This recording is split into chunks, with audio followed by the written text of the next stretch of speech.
welcome to the other side of normal. Tonight we have a real treat. We have 5 guests on at one time. I'm not going to know how to act. um, so this is West Virginia Paranormal Girl Investigations, and I'm just going to let you introduce everybody, or everybody can introduce themselves and what they do for the group and whatever you want to put out there to begin with. Okay. I am Devon. I am the founder and head hauntress, as we call it, of the group. And I will pass it on to my dad, Jeff. I'm Jeff Jackson, and I'm Crazy's dad here.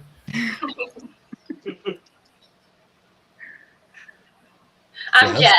Oh, I'm Jess. I'm Scribbles. I'm the one that is writing everything down. So.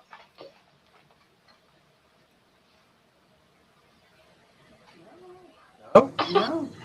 I'm Christy. I do the research of stuff. I'm Remington, and I get yelled at for my flashlight and not holding the camera still. By Yes. We all have to have one person we yell at for the flashlight. You know that. Mm-hmm. We are basically a group of two. We are a group of two, and I have a person I always yell at about that flashlight. It's always shining in my face. And I'm like, flashlight! I'm sorry. And then she blinds herself with it, getting it out of my face.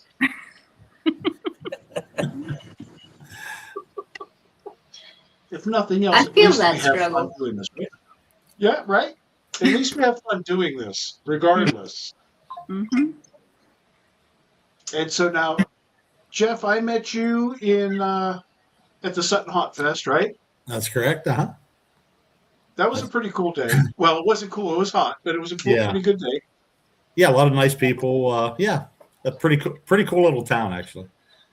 And that's actually the first time we ever met you, Devon. Mm-hmm. Yeah, we got to be named. Yeah, and as soon as they called me and asked me if I would come to this, and I'm like, why is somebody calling to ask me to come to this? I'm nobody, right? And when I say I mean Deb and I. And I'm like, I'm not even sure that this is real, so I'm emailing this lady back and forth. And then I start looking down to see who's coming to this, and I see that you're on this, and I'm like, okay, it must be for real. And I want to meet her, so we're going. And we did. I'm so glad. Yeah. No, everything I've seen about you, I've seen a bunch of posts from you, and I have met other people that have met you, and like she's awesome. You got to meet her.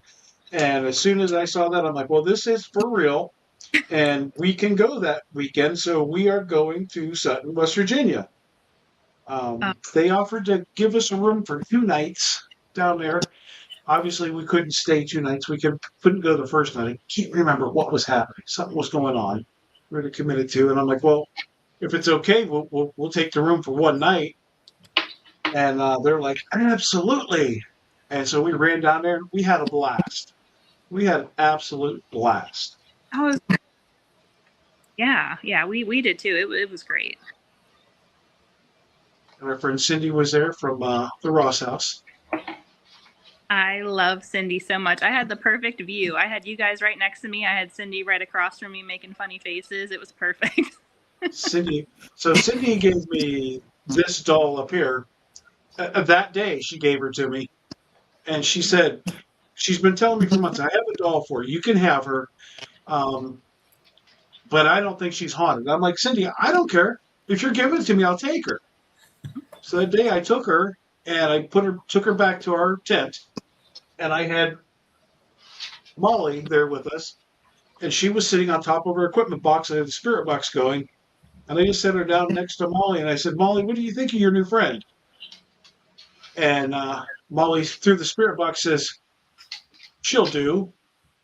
And I was like, totally not expecting anything like that. And I'm like, okay. I said, I don't know anything about her. Can you tell me your name? And within about 10 to 15 seconds, she says, Patty. And I kind of chuckled. And then Mhm. I got to find out what her name is. So I took a Google picture of her and asked Google to find her, right? Google Lens or whatever it's called. And it Mhm. pulls up all the pictures of this doll, and the name that the company gave her was Patricia. Oh, wow. How about that? Holy crap, right? So Wow. 2 for Molly. Okay.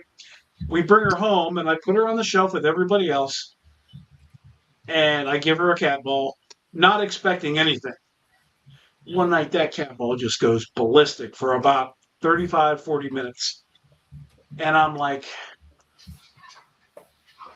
if that's anybody else messing with her ball, I need to know. Well, nobody else was doing anything, and she was just ballistic.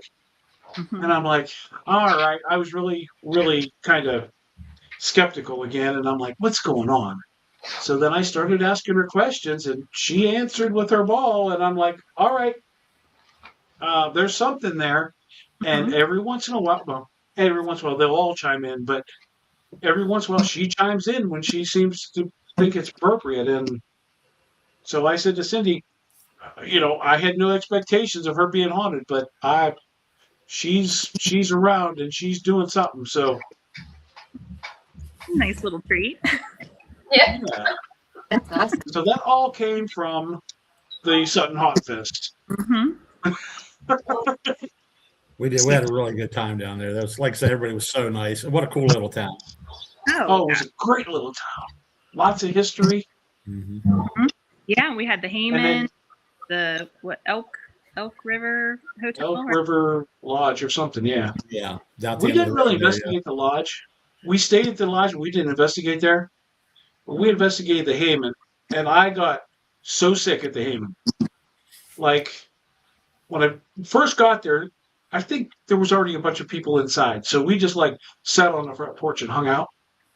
And I sat on a chair by the door there, and I'm like, man, I just don't feel good all of a sudden. What's going on? I'm like, it'll pass. And we sat there for probably 20 minutes, and somebody come out the door and like, hey, come on in. I'm like, well, we didn't want to disturb anybody, so they let us in. And we came in and went to the right, and I went up where that desk is up there, and I sat there for 10 minutes, and I'm like, I got to go outside. I'm going to be sick. So I left. I went outside for 10 or 15 minutes. I came in. Deb's like, we have to go upstairs. And I'm like, I don't feel like this, but let's Mhm. go. And there was another family there with 2 little boys. And the one little boy was following us around, and he's like, can I come with you guys? And he was like 5, maybe 4 or 5. And I'm like, yeah, if it's okay with your parents. And we went up into the very front bedroom, and I was standing, and all of a sudden, I am not a floor sitter, okay? I'm 330 pounds.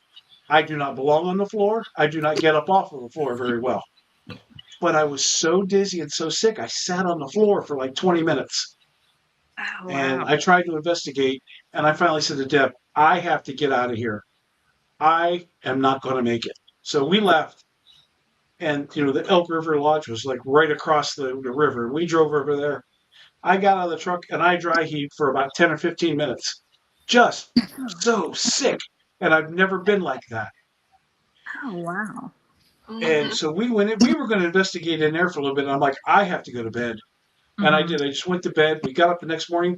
I couldn't eat breakfast. I'm like, I have to get out of here. Mhm. And I've never had anything affect me like that. Oh wow. And we're supposed to go back to the Haymond this weekend, so we'll see. Oh, We'll see man. how that goes. We didn't have any issues. I had Cameron, my daughter, in there. That was her first little investigation. We Yes, I remember. whole lot of time in there, but enough just for her to kind of dabble a little bit. And she thought that was pretty cool. So she had some really good responses with the flux, and so she was pretty excited. We are going to go back. Um, I've got some ideas to try to maybe make myself not so wide open, maybe. But like we got, as far as evidence, I don't think we got anything. Hmm. It's all a blur to me. I just know I was so sick. Yeah. But we're going to go back. I mean, I'm hard headed, right? And if something affects me, I'm just I don't give up. We were in Mhm. this place in Ohio, and I was physically being choked out by something, and I should have left. Well, I just kept going and kept going until I almost passed out, and then somebody came along and helped me. But I'm so damn hard headed that I don't want to let something else win, and that's I learned a valuable lesson that night is know when to say when, because you're not you're not playing with just a person. You're playing with something that's way stronger than you. So true. Yeah, so true. So what got you into paranormal? Well, I'm gonna blame my dad. It's his fault.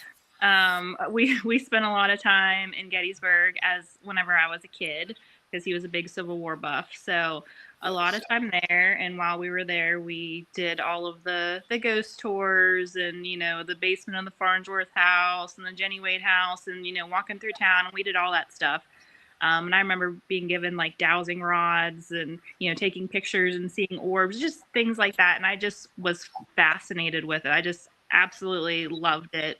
And then I watched a lot of those shows too, like the Ghost Hunters and Ghost Hunter International. I remember seeing them, over in these castles over in England and just all that stuff. And I don't know, it's deep rooted in me. So I've always wanted to do something with it, and then we finally were just like, you know what, let's just do this.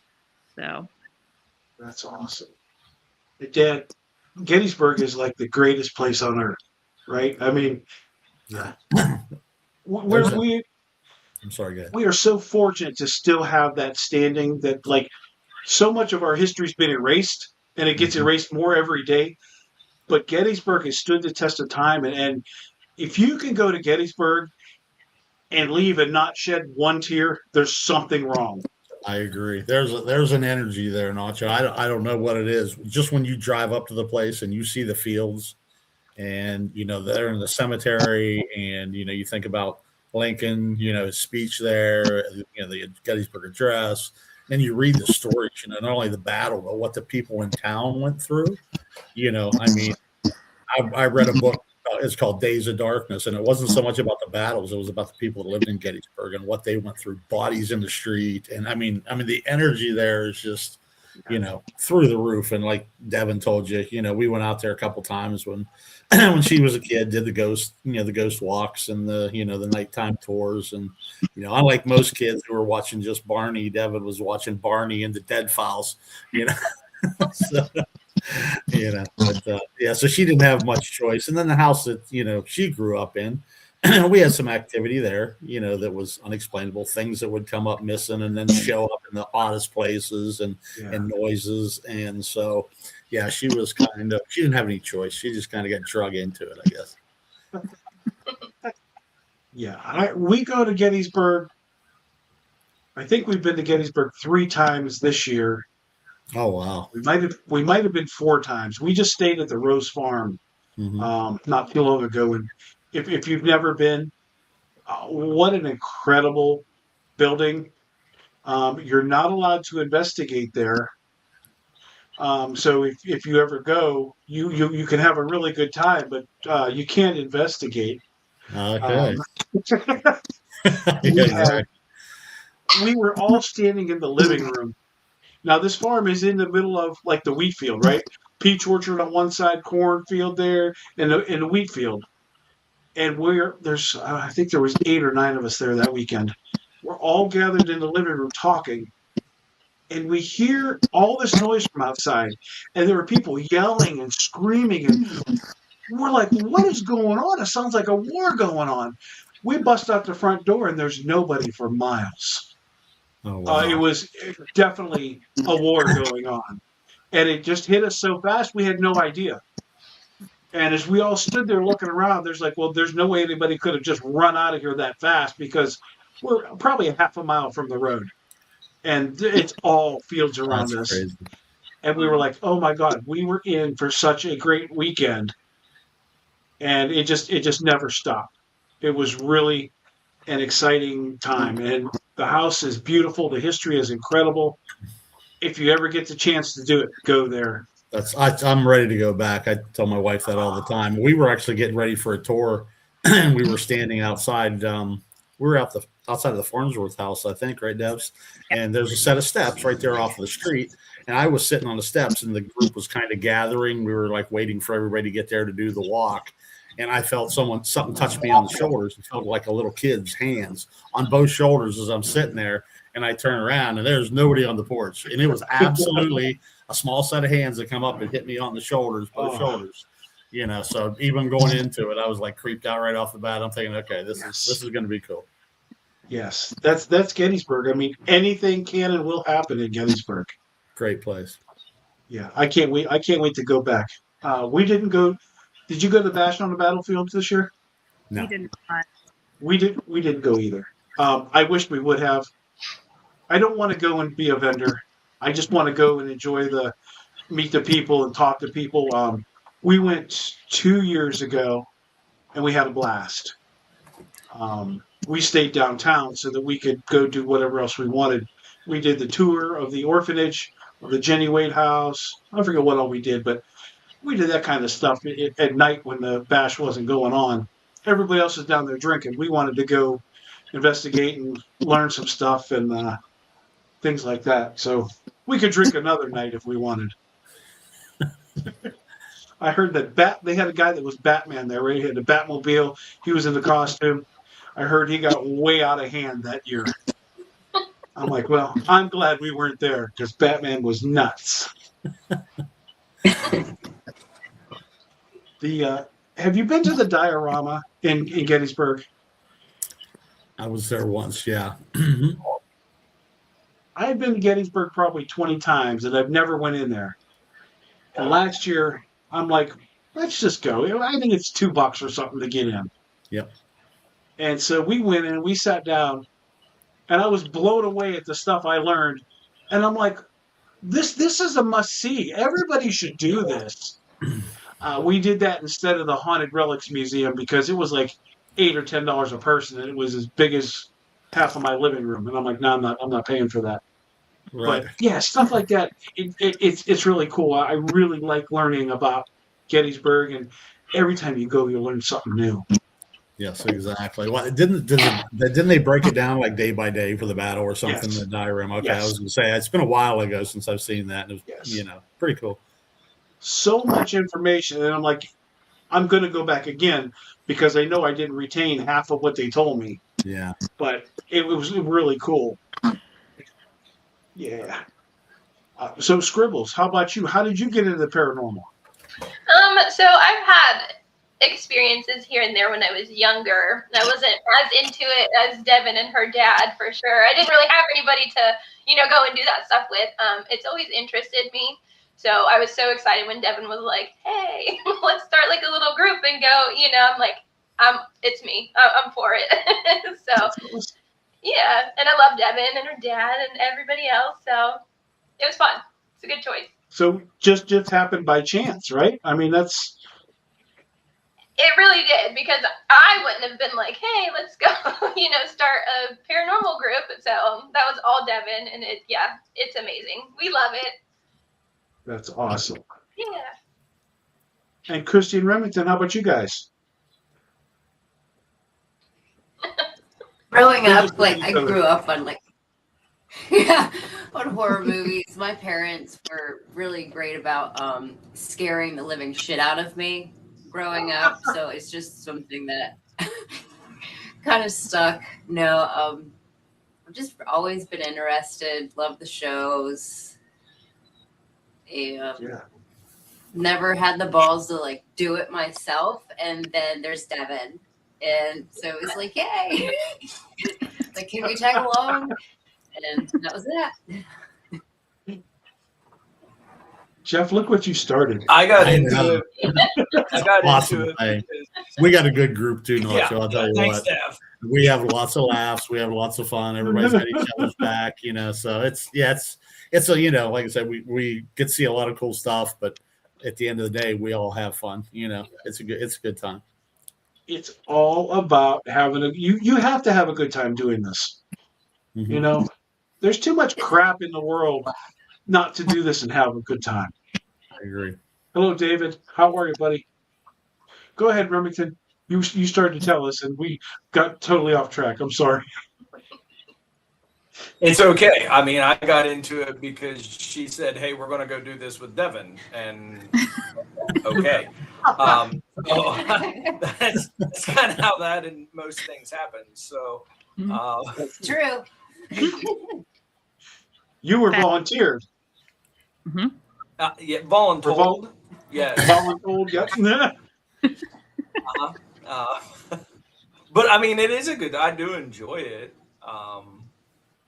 But yeah, that's how it happened. We're doing this. Okay. He's a good sport too. Remington's our network guy too. He's got us hooked up with some places. He knows everybody in Wheeling. So yeah, if there's anything we want to investigate, chances are, hey, I know the guy that owns that. So Always yeah, ask. he's got connections and he networks. That's for sure. He gets us into some places that a lot of people don't have access to. So it's pretty cool. Mm-hmm. If you need any new friends, just call me up. I mean, I'm in. I mean, if you come up this way, we can definitely turn you on to a couple spots. That, like I said, there's one building in particular. The only group who has ever done it, especially officially, is this one. That's the kind of place that you want to go to. Yeah, and the history in the building is beyond the history. We actually have one coming up too, which is another huge history spot in Wheeling that nobody's done. But I guess now us or Dev or, like I said, I just get yelled at for the flashlight. So really, the group. I mean, I'm looking forward to them. Just because I have like personal connections with the buildings, so it's kind of neat there too. Yes. Well, we're just in Pittsburgh, so we're not very far. Oh no, you're not far. We travel well. We need to do an investigation with y'all. We do. So next year, yes. we will definitely hook something up. We're winding down for this year. We have 3 investigations left, and that will make 33 for this year. Wow. Plus Paracons. Oh, last year we did 44. We cut back this year.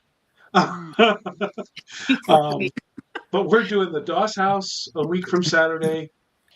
Then in October, some point I think we're going to the Monroe House in Indiana, and then in November I think we're going to the Hinsdale House, and that's it for the year, unless we find something else we want to do.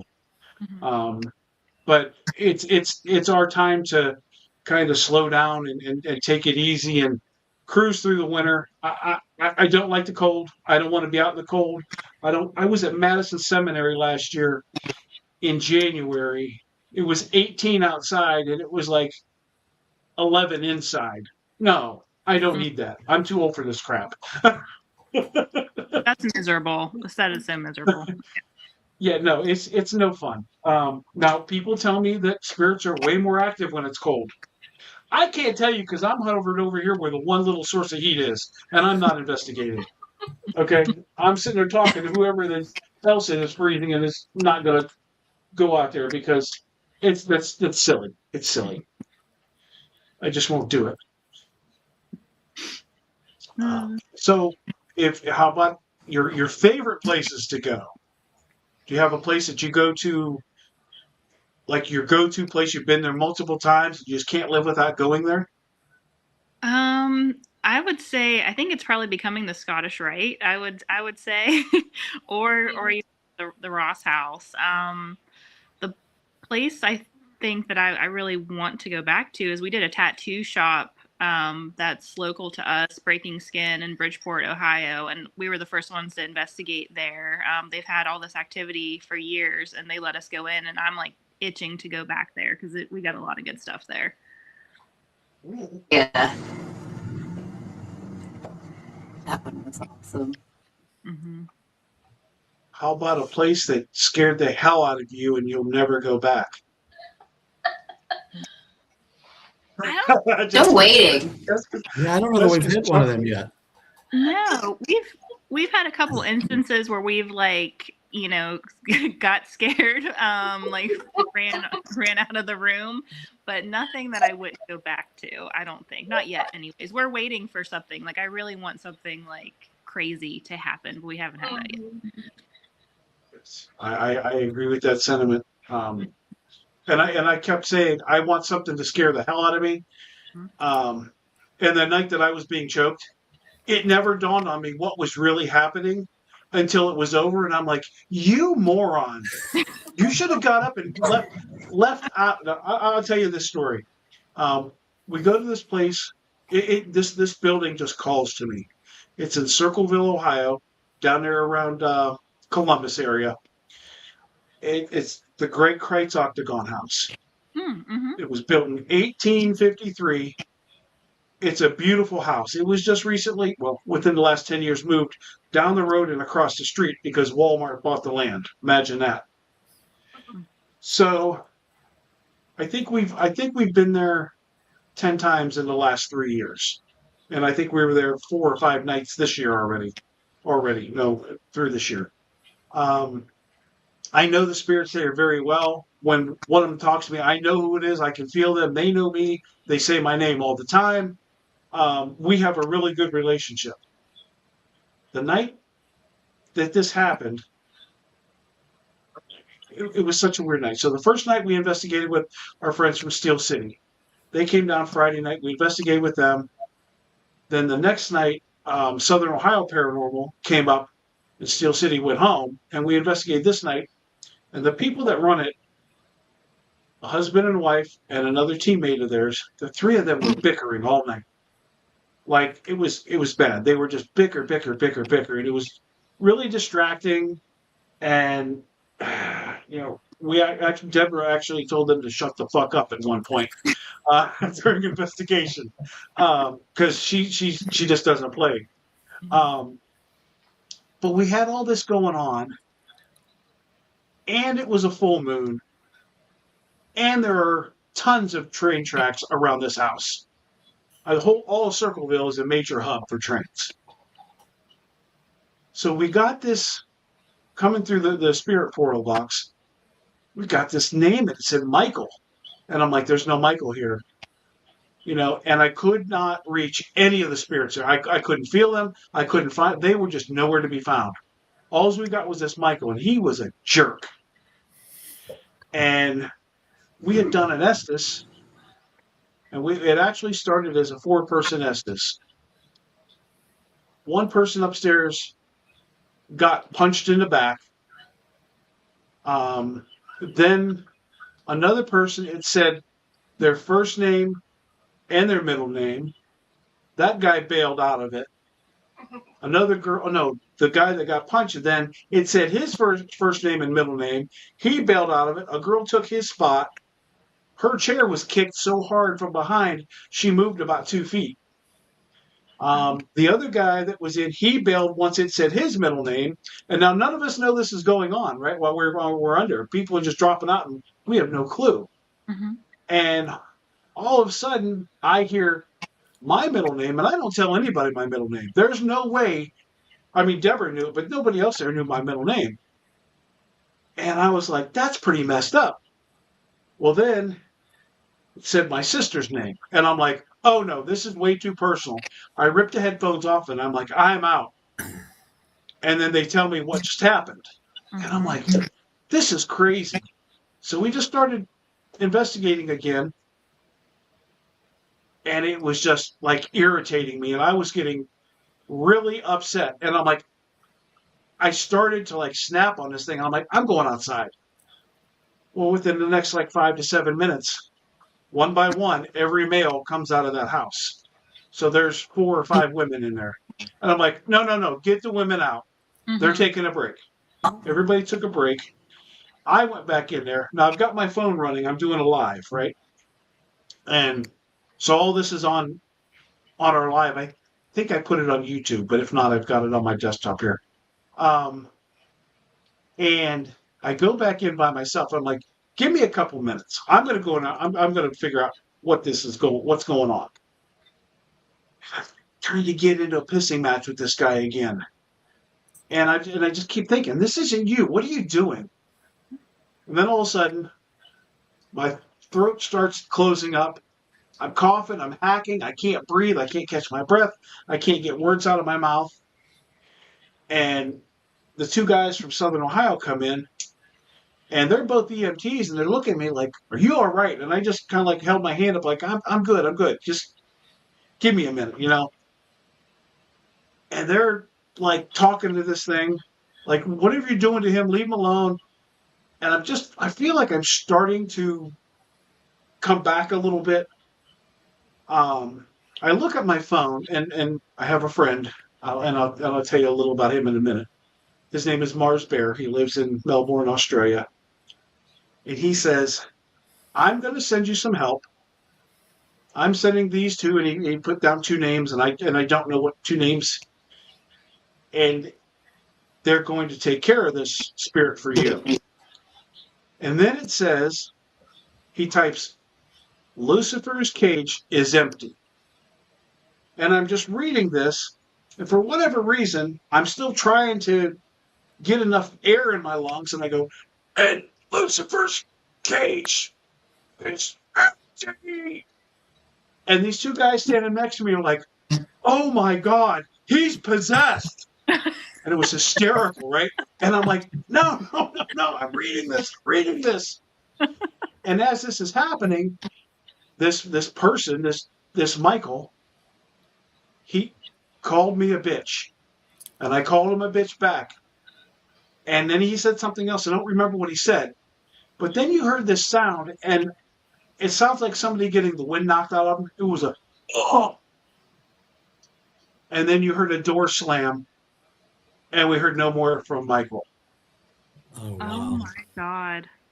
So this guy Mars, he says he's half demon and half human. He does astral travel. He has contacts with other demons. And this isn't the first time he saved my butt. So it's hard to wrap your head around. But I have proof, right, that he has done what he says he was going to do. Another time, me and Damien from 27 Spirits were doing a Estes. And when we got off the Estes, we did it on live. We shut the live off, and Damien and I stood there and talked. And we were talking about what we saw. And I'm like, this guy kind of looked like he had a Wolfman face. He had a lot of hair. Damien's like a lot of wrinkles. So we were describing the same man, right? Or the same being. Mm-hmm. This Mars sends me a Facebook message, and he said, "I saw the spirit that's there, and his name is Sigmoa or something like that." And he sends me a picture, and I looked at Damien, and I'm like, how in the hell does he know what we just saw? Because other than me and you, nobody knew that. And the picture he sent was identical to what we saw. Oh, wow. So this guy's for real, and it's very hard to understand and take in, but I mean, he saved my butt, like I said, more than once. And I'm very, very lucky to have a friend like that, because had he not done what he did, I can't say I would be sitting here in the shape that I am today, because that thing could have just choked me straight out. How did you meet him? Did you reach out to you online? He popped into one of our lives about 2 years ago. Wow. No idea. Just really, really strange. And like, he messaged me through Facebook Messenger every day, like many times a day. We're always talking, and you know, it's I don't know. That is. I cannot explain it, but I do not question it. Mm-hmm. Because like I said, I'm very fortunate to have somebody that has these abilities, right? And somebody said, it's all coincidence. And I'm like, yeah, if that's coincidence, man, it's a lot of coincidence. Mm-hmm. Because there's been too many things. Mm-hmm. That's incredible. It's wild. So you never know who's watching, right? That's true. Yeah. But I always wanted something to scare the hell out of me, and I wasn't I wasn't scared then, but I should have been. Yeah. And now I think back, I'm like, you're an idiot, and it's because I'm hard headed. I mean, that's just the way it is. I'm hard headed, Hmm. but I'm still waiting for something to like make me run out of. I couldn't have run out of there if I had to, but I want to. I want something to make me run out. Yeah, For we're sure. we're waiting on something like crazy. We did run out, but it was little. We have had a run. Yeah. They ran over each other getting out of there, Nacho. Yeah. And I Yeah. probably got Yeah. scared worse than any of them because I was in the hallway and all these bodies come tumbling out in front of me, screaming. We were at Prospect Place and we were in Mary's room, right? Yeah. That's what it was. Yes. And I said, if you're here with us, can you make a noise? And she did. There was something by the fireplace that moved. And I don't know where I was in that moment. I guess wasn't fully paying attention. But Because then I started. yeah, Jess started running. I think Christy, she was like bent down. She went down on her knees. She's crawling out of the room. Jess is like on her back trying to get out of the room. And I'm just standing there looking around like, what's going on? Oh, but my dad was in the saw them just come piling out of the camera too. You had your solo session too in the ballroom. Oh, It yeah. was pretty good too. Yeah. Yeah, it didn't run you out of the building though. It just No. we've been run out of rooms, but not entirely out of the building. We always go back in. That's true. That's true. It's awesome. Well, I always tell everybody I investigate with, if you see me running, beat thee, because there's something wrong. And I don't run. I just told you I'm 330 pounds. I don't run. So if I'm running, you better be faster than me, because whatever it is going to get you.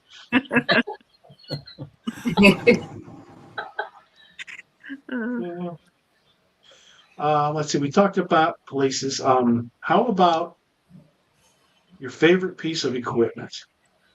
I know this is so cliche. Everybody asks you that, but I love getting all these different answers.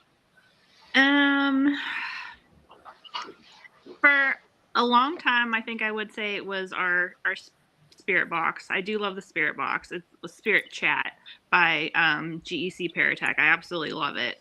But the dead bell is really, I don't know, every time it goes off, I get so excited. It's one of those things. And the first time we ever had it go off, I was laughing so hard that I started crying because I was so excited. So I think the dead bell. What about you guys? Mine was probably that Spirit Chat because we had some like full blown conversations. Some of the words that we got were just I don't know, way too coincidental. I mean, they were like conversations. I know people say it's just throwing words and it's a word generator or whatever, but when we were in the Ross house that first time, I know we were like blown away at the names that we were getting and.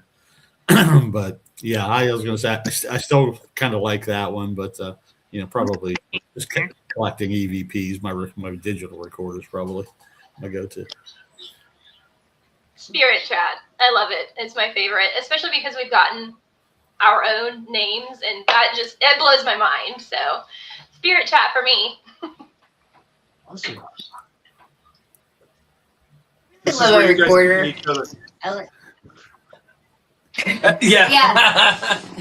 I really love my recorder. Going through, catching like the humming, like the different, just out of nowhere. We were at a place. What was one of the we couldn't disclose like where we were at, and on the EVP thing, it caught like this humming, and I'm like, that is so cool, like a woman humming, just not like, but like had a tune, everything. I'm like, that is just so great. So I like catching those. Love that. My favorite's my headlamp, even though she hates it. No, I'm definitely I like the Spirit Chat box, mainly because I'll hear something and I like to be able to look at it and see what it said, because my mind will fill in blanks that, well, it just shouldn't be filled in that way. Yes. So I like to be able to actually see it and be like, oh, okay, this is what it said or what it means. So yeah. I'm with you on that. My mind. Did you? So when we're listening to the spirit box or anything where a word comes up, I usually keep my mouth shut because what I hear shouldn't be coming out of anybody's mouth, and I want to make sure other people to what they've actually heard because it's usually inappropriate that comes out of my mouth, and I'm like, why do I hear this and you guys hear something totally different? So I usually keep my mouth shut Exactly. until everybody else speaks. Yes, and that's I don't know why. I don't. It is a gift and a some of us. curse. Yes, it is exactly a gift and a curse. For sure. Oh, I didn't know Deb I was feel texting like me. though. Deb was texting me questions. But I've already asked them, so go me. I feel like So one of my favorite things is the tripwire. Just all of a sudden, this tripwire has just been absolutely nuts. We were at Penhurst, and a whole bunch of us went. And I was investigating with Ryan from Trap Souls, and we have the 36-foot tripwire. So I laid it out across this empty room, and Ryan has a 12-footer, and he strung his right at the end of mine. And we're standing there at the very end, just asking questions. And this tripwire from one end to the other, mine lit up, and then his lit up right after mine, and it was just right in succession. And it did it 4 or 5 times, and I'm like, "There's no power in these buildings. What the hell is this?" So we've been getting a lot of stuff with the tripwire. The dead bell, the dead bell I have is different than your dead bell. My dead bell is just a regular, like a restaurant or a butler bell, right? Mm-hmm. No trigger on it, and it's mounted on top of a box that goes off lights and sound for EVP. But to make that bell ring, somebody's got to touch something, or somebody's got to touch it. And one night we were at, and it's kind of boring because it never goes off. But one night we were at the Grand Midway, and that bell went ding, ding, ding, ding, ding, ding, ding. And I'm like, there's no way to make a false positive on that bell. You have to touch it. And it rang like 5 or 6 or 7 times right in a row. Wow. So when our dead bell goes off, there's no question about it, and that's what I like about that. But like I said, 99% of the time it doesn't go off. Like one time in 3 years have we had it go off. But when it does, it's totally worth it. Mm-hmm. I'm interested in that tripwire too. Who was it that I think Almay, they were using a tripwire with us when we were down Trans-Allegheny, and Yeah. that'd be another thing we'd like to get. Yeah, I think that'll probably be our next purchase. Yeah. They are expensive. I think Yeah. we've had ours for a couple years, and I think we paid $300 for ours. I'm not sure what they are now. Now you can get them with sound. Oh. Right? Not only do they light, but they have sound. But again, I don't know what they cost. I'm happy with mine, and I'll use mine until it no longer works, and then probably not buy another one because that's a lot of money. Oh yeah. Yeah, they were definitely at least a couple $100. Yeah. Guess what? Nacho, I know a guy. We're going to go down a Google hole today. Yeah, but I know a guy who may actually be able to make the tripwires. He's gotten into now, and he has made the REM pod. the pod REM pod. He's made a couple REM pods now. He's got an app that he's designed and That goes with the REM pod, that'll right? go with a REM pod. Nice. He's done a couple other things too.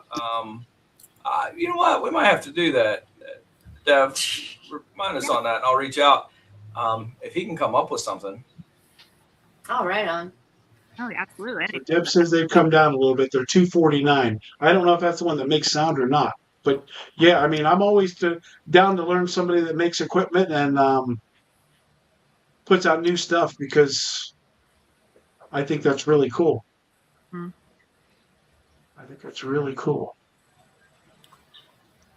ESP Paranormal Couple jumped on. Hey. I don't know if you know Kristen. Kristen is from Paranormal After Dark, Pennsylvania. I always have to stop and think about their name because it's so long. Yeah, I know. We follow Facebook. Hi, Kristen. Kristen's awesome. We have been on a few investigations with them this year and lately. I think 3 or 4. I can't remember how many times we've been out. But we love Kristen. They're awesome. They really are. There's good groups, even just in this area that we would love to work with at some point. So 2026 was our year of the collaboration. I told you we did 33 Well, when we're done, we've done 33 investigations. I scheduled 1 investigation for our team. The other 32 are collaborations with other teams. Kristen said we've done 4 investigations now this year. Yeah. We have, I say we were just at Poatstown, right? A couple weeks ago. And we have the best video from Poatstown. This was our second trip to Poatstown. It was their first trip to Poatstown. And if you haven't been there, go. We have not. It is absolutely amazing. All right, I'm going to see how I can share this. Share screen. And it's going to be a little hard. That one's definitely on the list. Oh, yeah. This, you have to watch close. We start it. Share it. Save. Okay, I'll make it bigger. Okay, we'll slow it down now. But watch the corner as you turn around. See that shadow ducking into the wall? Yeah. Oh, wow. That's not a doorway down there. That is a brick wall all the way around you. And as they turn around, this shadow just disappears into the wall. Wow, that's wild. Everybody else went to eat. 4 of us stayed back. I laid on the bed and dozed off. I didn't even need to go to sleep. So Kristen and Deborah went for a walk, and later they discovered that they found that. Wow. We'll have to book that place. Mm-hmm. Poatstown. Absolutely book it. Yeah. That's in Ohio, right? Yeah, it's almost in I think- Kentucky. Gotcha. And it's pretty cheap. I mean, I can't remember. We didn't book it. We just paid. I think it was like $60 a person, and there was like 8 or 9 of us. It's huge, and it's really, really good. Wow. They also have a sleeping room that you can rent there. It's got 1, 2, 3. I think it's got 4 beds, and you can put up cots in there. It's air conditioned, so if you want to stay there, it's pretty cool. Yeah. Oh, wow. That's awesome. Yeah. I'll definitely add that to our list. Yes, we've been there twice, and both times it's been. Where'd everybody go? I can see. Oh, there we go. There we go. Yeah. I'm like, where'd everybody go? I would definitely add that to your list. And Daryl and his wife, Deborah, how many years was it? They were celebrating their wedding anniversary. We were just there. I think it was like 54 years they've been married, and they live in this school. Like they have a section of their apartment blocked off. They live in this school. Wow. It's wow. He has videos of him being yanked. Daryl's a big guy, right? He's every bit as big as I am. He has a video where he was being yanked out of bed by his legs. Wow. Another time he was at the end of his bed and something pulled his shorts down. I mean, it's crazy. He got hit in the head with something and had to go get stitches because something. I mean, it's crazy. Wow. Great place to go. That's though. awesome. Mhm. I think that our buddy Scott had brought that place up before and wanting to go. Right. That's right. Yeah, yeah, Mhm. because he was like, it was crazy. So yeah, we'll have to. Definitely go. Definitely go. book it. Yeah. We had an absolute blast there. So we went with Kristen's group. We went with Steel City Paranormal and us. Maybe that's all there was. That must have been all that there was. But oh yeah, we were doing a double Estes in the basement. See, I forget all about this. We were doing a double Estes down in the cafeteria, and I was sitting like in the kitchen area where the kitchen used to be, and oh, Hallaview was there too. Thank you, Deborah. Yeah, Hallaview. Matt and Katie from Hallaview came up. But I was in this little kitchen, and Danny from Steel City was with me, and she put a REM pod next to me. And so there was a door immediately to my right and a door a few feet off to my left that was like facing me at that time. So this door came in this way, like from behind me, and the other one was facing this way. And I was just sitting there, and I'm doing my Estes, and all of a sudden, something's poking me in the shoulder. Now, this shoulder is a disaster, and it's always hurt. I can't use it for much, but something's poking me in the shoulder, and I'm like, damn, that hurts. And as it's doing that, the REM pod goes off. And then a couple minutes later, it does it again, and the REM pod goes off. And then it does it a third time. And I'm like, man, stop, that really hurts. Well, then for her, I didn't know about the REM pod right until I was done. And she's like, I saw something move in the hallway. There's like a black light in the hallway, like a strip light that just kind of hangs there. No idea why it's there. But she said, I saw something past that light, like it was coming in that door. Mhm. And then it would poke you on the arm and set the REM pod off. And I'm like, holy crap. You know, for some reason, I always miss all the fun. Yeah. But they kept seeing the shadow go across in front of that black light, and then it would like jab me in the shoulder. Wow. And I'm like, what in the world is this? Unreal. Uh, Yep. We're Yeah, I going. mean, just That'd be wild. crazy place. Yeah. And you like dolls? You like haunted dolls? I'm not a big fan of haunted dolls. But if you like haunted dolls, they have a whole room. There's probably 250, 300 dolls up there. Oh, mercy. I'm getting to be a fan of haunted dolls. I don't know how that happened, but I'm starting to love them. I'm No, 58 nothing years good old. comes from dolls. I bought my first haunted doll Or in clowns. 57.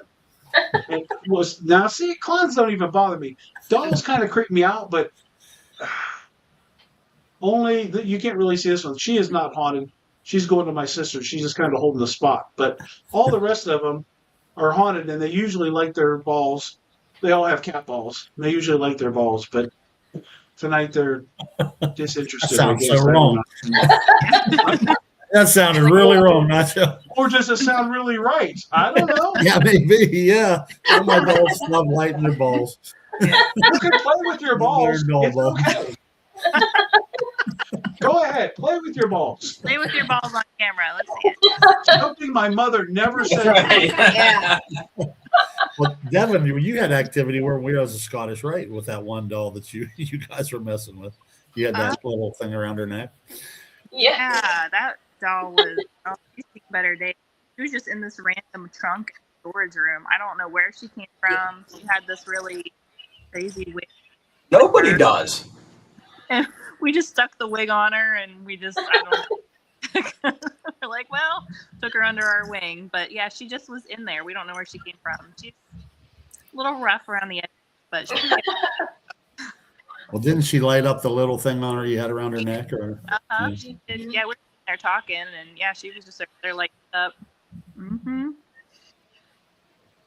That's pretty wow. Yeah. I, I don't know what happened to me. I just all of a sudden I got this fascination with haunted dolls, and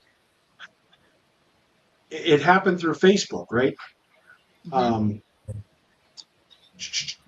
Haunted Haven, Stephanie Pritz, right? Mhm. I'm on Facebook at work one day because my job is so stupid easy that I sit there and I brew beer for a living, but it's all done on a computer, like 90% of it. So I'm sitting there watching to make sure nothing fails. And so I'm on my phone all day. And Stephanie posts, "Oh, I have these haunted dolls. If anybody's interested, let me know." And I kind of chuckled to myself, yeah, haunted dolls. And I scrolled through it, closed it, and went on to something else. And I just couldn't stop thinking about these haunted dolls. I'm like, what is wrong with you? I go back, I scroll through it again. I see this little boy doll. He's up here, Timmy. Tommy, geez. Um, and so I scroll through it and I see him. I'm like, man, he's cute. I should get him. And I'm like, what? No, you shouldn't. I closed it and went on to something else and just kept calling me, kept calling me, kept calling me. So I went back on her, I looked at him. I sent her a message. What's the adoption fee for this little guy? And she replies to me, oh my God, now I know you're a good fit because you said adoption fee. Not how much is he, what's the sale price, anything else, you said adoption fee. You're ready for a haunted doll. Aw. I said, what's the number? And she's like, $12. I'm like, $12? That's nothing. Okay. I said, mail them to me. She's like, all right, give me $4 for shipping. So I just sent her $20. And I did not tell Deborah. Oh no. Mistake number one. I did not tell Deborah. But I knew if I told Deborah, she'd be like, no, you're not getting a haunted doll. So I ordered a haunted doll. I get the tracking on it. Better to ask for forgiveness. Yes, ask for forgiveness instead of yes. So I get the tracking on this doll, and it's coming on a Saturday. Okay, cool. Our mail usually comes around noon on Saturday. We're leaving for OSR Saturday at noon. And Deborah knows when I say I want to leave at a time, we're leaving at that time. We're not leaving 5 minutes later. We're not leaving 10 minutes later. We're leaving at noon. It's like 10 to 12, and I'm pacing the driveway. The car's loaded. We're ready to go. I'm looking down. No mailman. No mailman. She's finishing getting ready. She's like, all right, I'm ready. It's like 2 minutes to noon. I'm like, okay. So she gets in the car and taking my time going out, dragging my butt out there. I get in the car and look down the street. No mailman. Damn it. Oh, I forgot something. So I run back in the house. I'm in here pacing around for a couple minutes. I'm like, you might as well just go because you can't put this off much longer. Mm-hmm. I go out there, get in the car, start to back up, get to the bottom of the driveway. Here comes the mailman. Oh, well, we got to wait for the mailman now. So I put it in park, and she's like, the mail will still be here when we get back. Let's go. No, I want to wait for the mailman. What if there's something important in it? And she's just looking at me. She knows now that something's going on. Mm-hmm. I'm not a good liar. Okay. Bad for me, good for her. Mm-hmm. Mailman comes. I jump out, get this box. I rip it open. I'm like, yes. I get in the car, and she's like, what is that? Oh, that's nothing. Is that a doll? Do you have a doll? Did you buy a toy? And I'm like, yeah. And then it hits her. Oh my God, you bought a haunted doll. I'm gonna kill you. No. It's fine. He's a good doll. He's not a demon. He's not terrible. He's good. He's good. Whatever. So we go. And we take him to OSR that night. And he's small. And my one shirt, we wear work shirts, he fit right in the pocket, right? Mm-hmm. Everybody asked me 1,000 questions. What's up with the doll? Is the doll haunted? And I always call them kids. They weren't kids. They're young adults, early to mid-20s. They're like, we were sitting in the bullpen getting some water, and they're like, "Is that doll haunted?" I'm like, "It's supposed to be, yeah." Well, can we talk to it? So I set the doll down with the millimeter on the picnic table there, and this girl's talking. All of a sudden, that millimeter just starts blowing up. They're like, "Oh my god!" It was the talk of the town, right? Mm-hmm. We meet these two young ladies want to come with us. Can we go with you? Sure. We like introducing people to paranormal. I mean, it was a public, so they wanted to come along. Let's go. We had a good time. We ended up with like 5 or 6 of these young adults by the time the night was over with. We had a good time. The one girl was Amish, and we lost somebody. And she's like, "I want to do an Estes. I've never done one." Okay. And I want to hold your haunted doll. So she held the haunted doll and did an Estes, and it was pretty cool. So yeah, and then it just took off after that. We started getting more haunted dolls and more haunted dolls. Welcome back. I'm not sure what happened there. It was the dolls. They booted you. I saw his balls light up, and I was gone. They showed you their balls. You were gone. I was gone. Oh, now I'm gone. But yeah, so since then it was just like one doll after another. Now she's gone. Oh, you came back and she said she can't hear. Okay, if you're messing with stuff, can we please stop? That's crazy. Too great. Well, sometimes, usually it's my microphone. You'll see my microphone just go black. Well, you can't really see it, but it's got all these different colors on it. And sometimes it just goes black, and it means it's been turned off. And they'll shut my microphone off. They'll knock my light that's shining on me here. They'll knock it over. They will kick me out of the chat. I mean, sometimes they're just ornery. Tommy was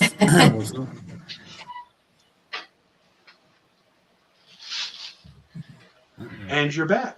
I'm back. The volume went away. That's so weird. Yeah, I just said it was probably them. It was probably the dolls. That was so strange. What happened to you, Dad? Yeah, What's just that? white screen. I said something Yeah. went wrong. That's all it said. Yeah. Oh wow, That's what they do. that was bizarre. Yeah, that was pretty crazy. So here's a question I ask everybody that comes on my show, and all of you get to answer this. Do you believe cemeteries are haunted, and why or why not?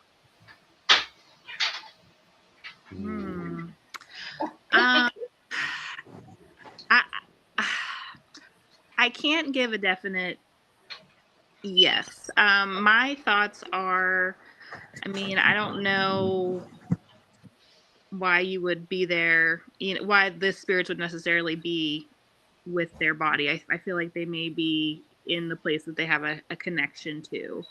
I don't know for sure. I mean, I have messed around a little bit in cemeteries with some equipment and have got a little bit of things, but I'm not quite positive about that, to be completely honest. That's fair.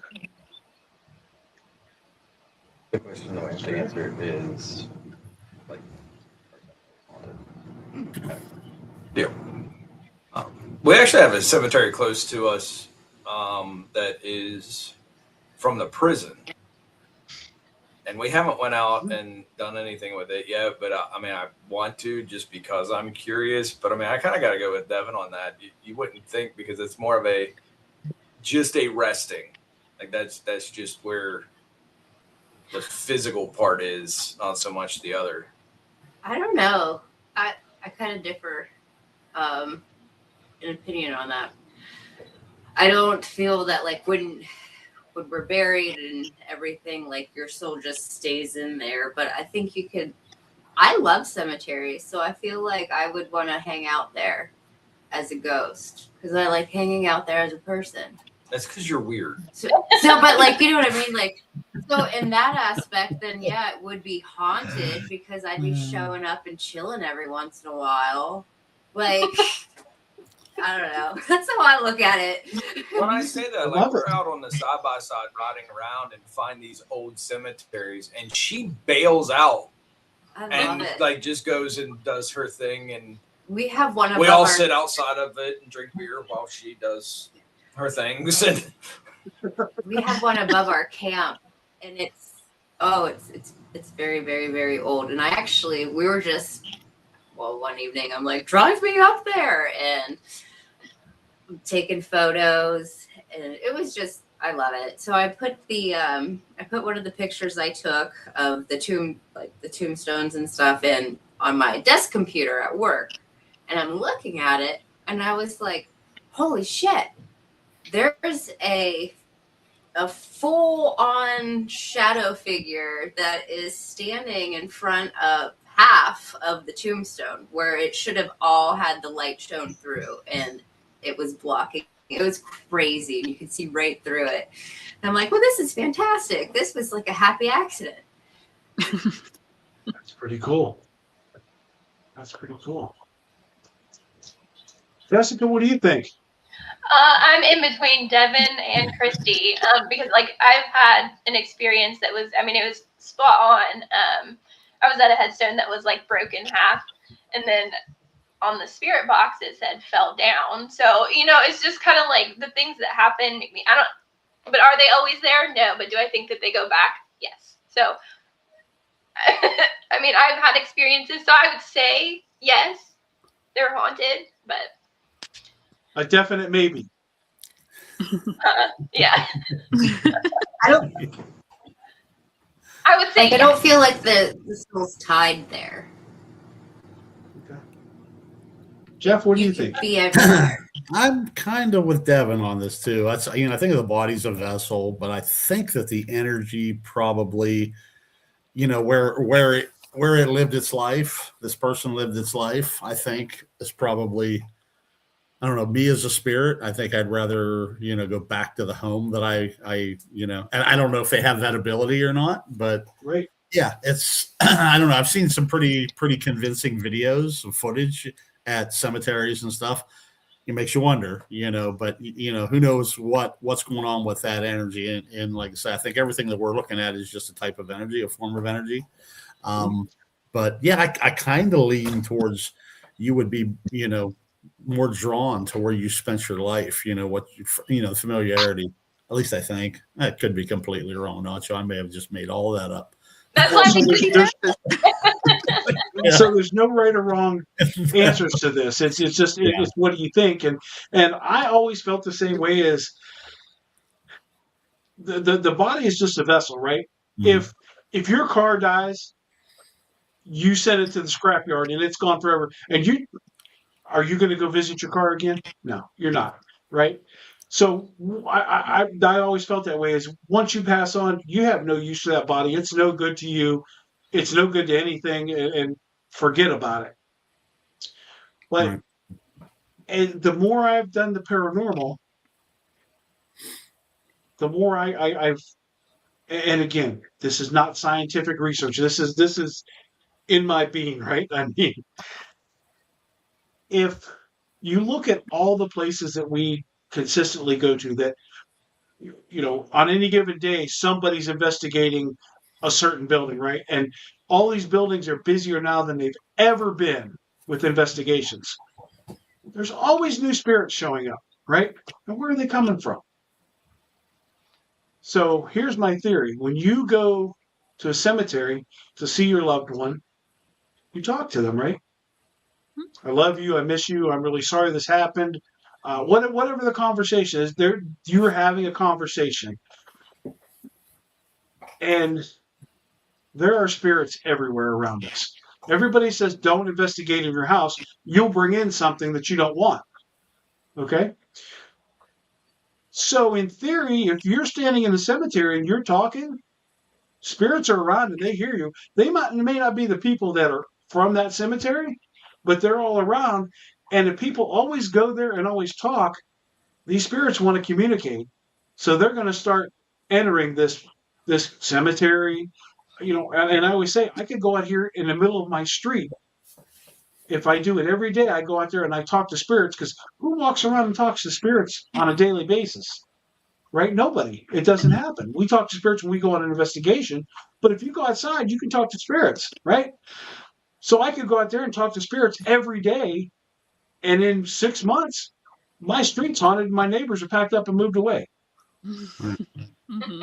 So I think just by people going to a cemetery and talking, not necessarily to anybody, but talking to their loved one, other spirits that are around hear it, and they will come to that, just as they come to these haunted places that we go to, and because they're like, oh, we've never had this person before. This name is a new name we've had for the last few months, or so and so is no longer around, and this one, so the more we put energy into something, the more they're going to feel that energy and they're going to come to it. Mm-hmm. So again, nothing scientific. It's just what's in my being and makes sense to me. Mm-hmm. Because if you look at the way the paranormal has been growing, all these places are picking up more and more spirits. Seem to be. Yeah, that's a good way to look at things. It really is. We'll Do you build it. do you worry about some of these places that we go to? People buying older buildings who may have just a creepy old building, trying to pass it off as haunted. So there have been a lot of new places that have opened that were haunted, right? And 10 years ago, I think if you were to sell a building and you'd say it's haunted, nobody wants to buy it, right? Now, all of a sudden, who doesn't want to own a haunted building? Right? So I think there are more haunted buildings than, everybody knows somebody that lived in a house that had a spirit in it. Mm-hmm. And so I think there are some that are not truly haunted, but I think a lot of these have really, really are haunted. But finding out the truth is, I would hate to go somewhere and find out that they're faking it. Mm-hmm. Yeah. Well, it's funny. You go to places and you'll talk to people and they'll say, "Oh my gosh, we had so much activity," and then we'll go to the same place and it's like it was, lack of a better word, dead. Just nothing going on. And maybe it's just night to night. It changes, I'd say, but yeah, it makes you wonder. Like I say, a little bit skeptical about some of the stuff. Like I say, I know it's become a business, and I understand that. I do understand that, but it makes you I'll think. give you a great example for that. We've been to the Ross House 3 times. The activity we've had has been minimal to none every time. But we love the freaking Ross House. Yeah. It's the nicest place you're ever going to investigate, right? It's beautiful. Cindy's a riot. She's all awesome. our friends get all of this activity and we don't get anything. Mm-hmm. But we're not going to stop going. Right. Because we've gotten enough to say there's something here. And my sister, Donna, who's on here, she was one of the first ones that logged in. She's been with her every time, and she's like, it's me. They don't like me. And we're taking her to the Doss house in 2 weeks, and so she's going to find out that it's not her because the Doss house is no joke. Mm. So Kristen ended up getting in the. Have you been to the Doss house yet? Oh, that's interesting. No. No. Not Dawes, Doss but house Ross we have. Yeah, the Doss house is in Loretto, PA. It's another one to put on your list. Very, very affordable. So what about cemeteries where they have misplaced the bodies because they floated above ground from hurricanes and floodings? The church misplaced the map for the exact placement of the bodies. And so that's like a whole nother... Yeah, a whole other can of worms. That's a whole nother can of worms. And this is something that, much like the Indian burial grounds that have been desecrated over all the years, there's a town here in PA called Waterford, PA. And at one time it was Indian burial grounds. And then it was built over right on top of the graves. And it was 3 different forts. I think the last one was Fort LeBoeuf. I don't remember the other names. All three forts were burnt to the ground. And the whole town is just crazy haunted. Mm-hmm. They have the Judson House and the Eagle Hotel are across the street from each other. You can investigate them. $25 a person per night.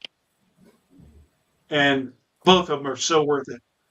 But it's just like that. Anytime a cemetery has been desecrated by man or by natural disaster, there's definitely a higher chance of some type of energy not being happy. Mm-hmm.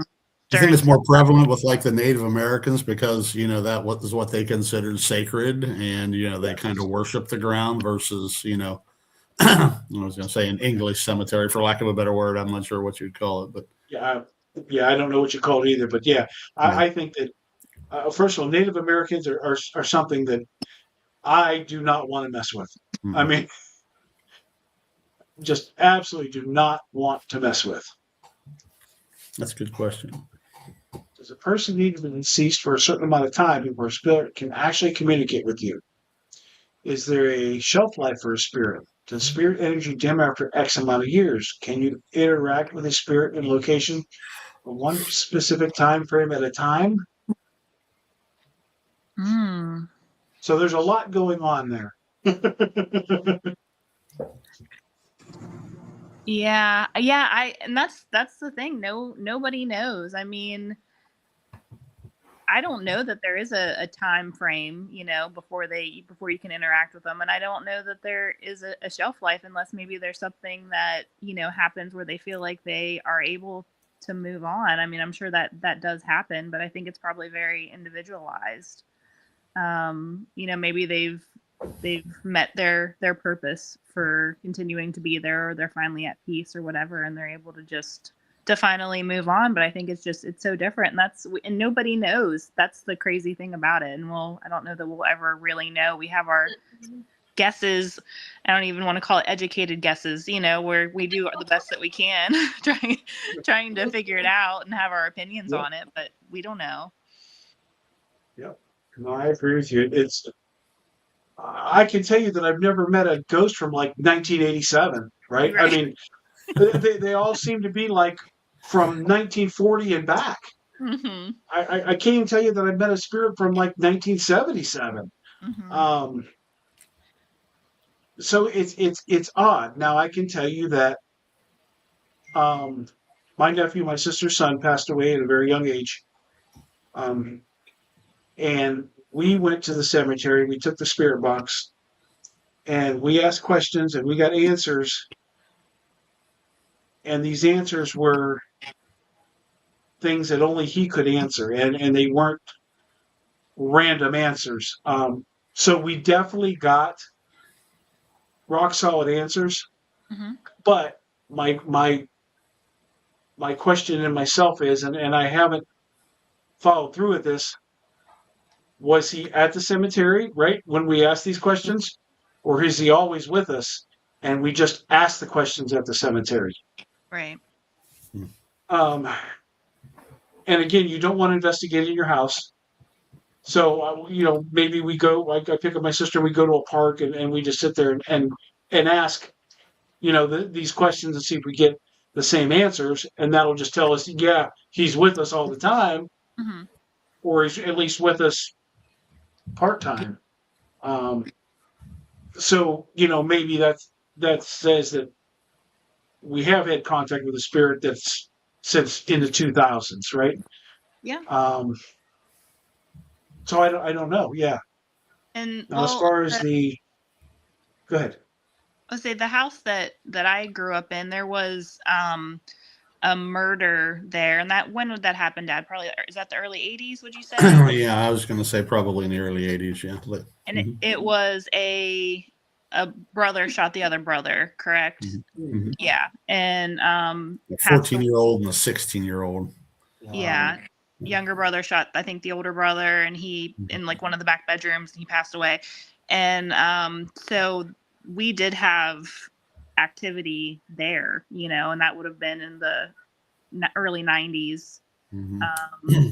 So Yeah, we at least we assumed it was him. You know, we assumed, yeah. yeah, not we didn't do any investigation or anything, Yeah. but I know we were laying in bed one night, and the loudest boom happened right beside my bed, like sounded like a gunshot, or like someone stomped their foot on the floor, and I'm like half asleep, and I'm like, what the was that? You know, my wife's like, I have no idea, and I mean, and you know, the bad thing was no, we never felt threatened there. I just rolled back over and went to sleep. You know, it's nothing. Yeah, I mean, it's crazy. Yeah. Devon, you know, she had all kinds of activities. People, you know, something would take, you know, like her cell. Well, it was before cell phones. They had the There's little the camera. cameras, the little Yeah. digital cameras that everybody had back in what was that, the '90s, late '90s, early 2000s, that these kids took. And she was going for a sleep out, and we're looking all over the house. So where's my camera? Where's my camera? All over her bed. We opened up her backpack. She didn't have a pack. We're downstairs. We come walking back up, and it's sitting right on top of her backpack. You know, just stuff like that. You know, that would happen. I mean, it was literally right on top of her backpack that we just rifled through.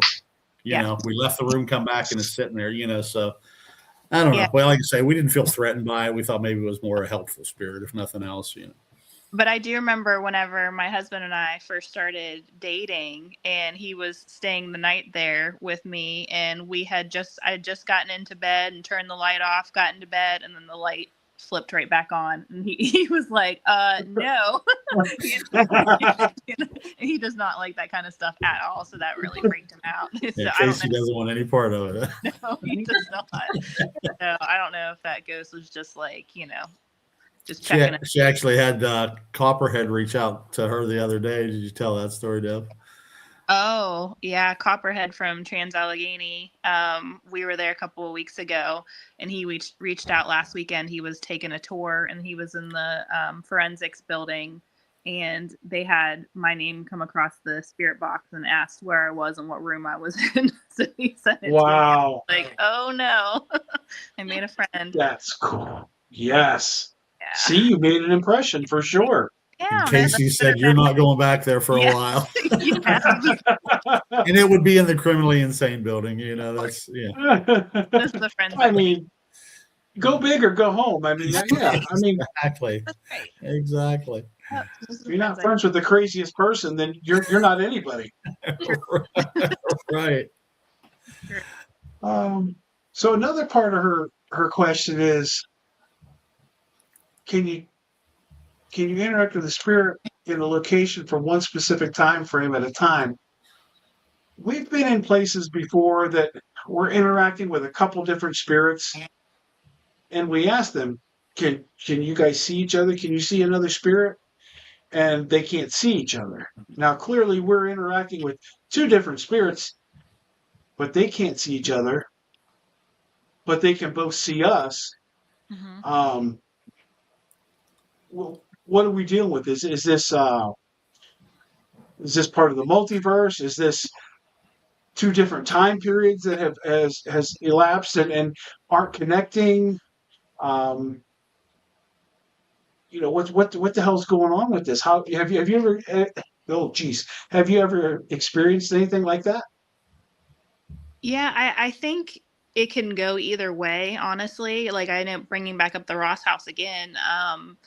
Roger, the spirit there, he's able to shut down the other spirits. So he is in a way able to interact with, you know, the other spirits there, who, you know, probably are not from the same time frame, because there's a bunch of different people coming in. I mean, there's just so much there in general. It's just like, it just pulls these spirits in. It's kind of crazy.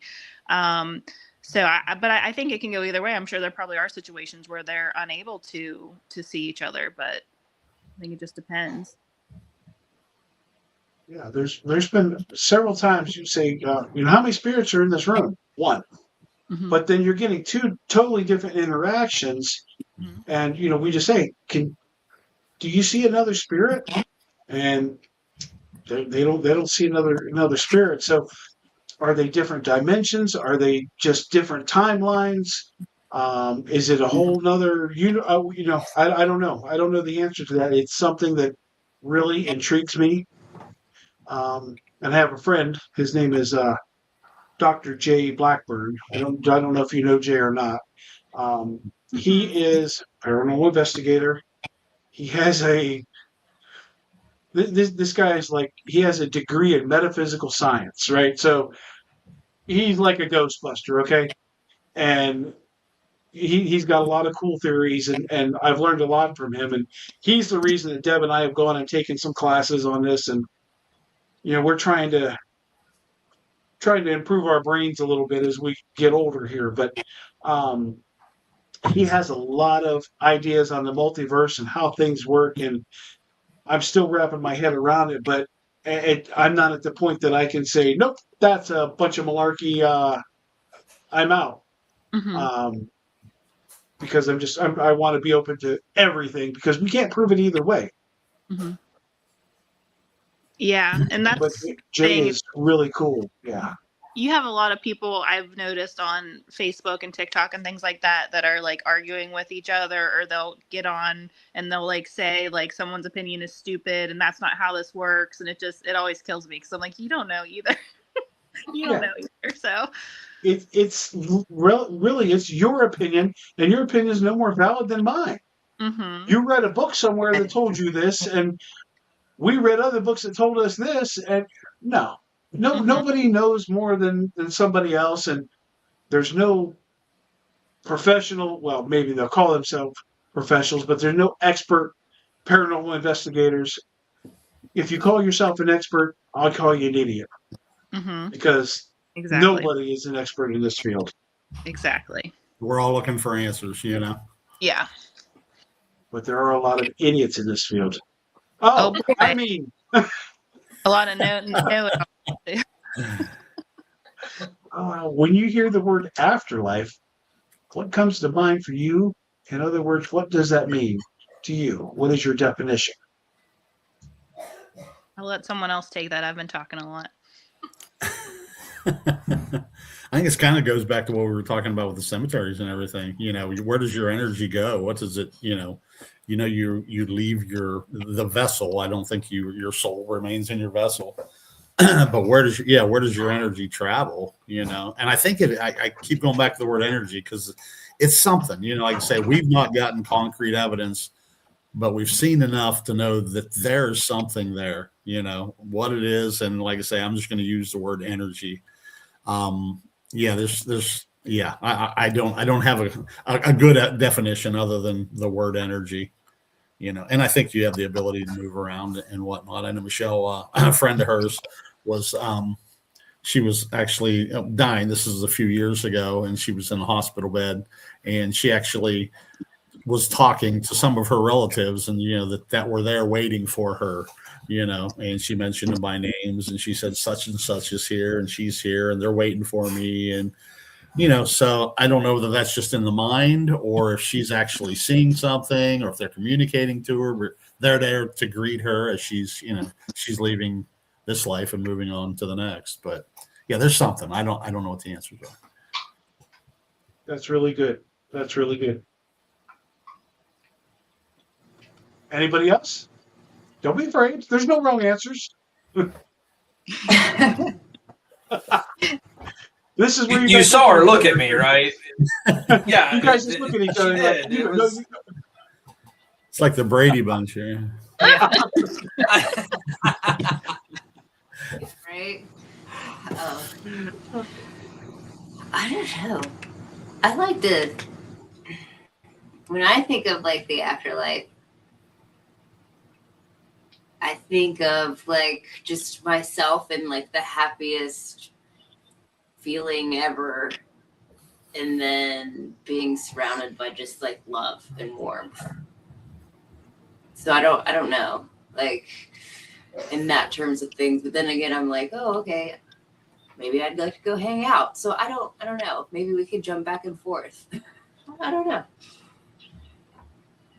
That'd be cool. I think that's what we're all. I mean, if you can jump back and forth. Yeah. If you can jump back and forth and kind of do those things, whatever kind of makes you happy, then I'm going to be an absolute menace. Oh, you're fucked. Like I'm an absolute menace. It's just, Like everybody's heard of Sasquatch, and then there's going to become me. Okay, it's going to be a thing. But you're encrypted, huh? There was a Remington Yeah, exactly. spotted today in Pennsylvania. Right. Exactly. Yeah. Yes. Oh no, we're screwed. Yeah, holy terror. What do you think? Oh yeah. What do you think, Jessica? As far as energy, like Jeff was talking about, I mean, every time I hear that, excuse me, it just makes me think back to like 5th, 6th grade science. I mean, they say that energy isn't created or destroyed. Like, where does it go? You know what I mean? It just moves on somewhere else. So, I mean, it's like 5th graders learn that. So I'm just kind of like, well, I mean, that's just what I always go back to. It's an energy, and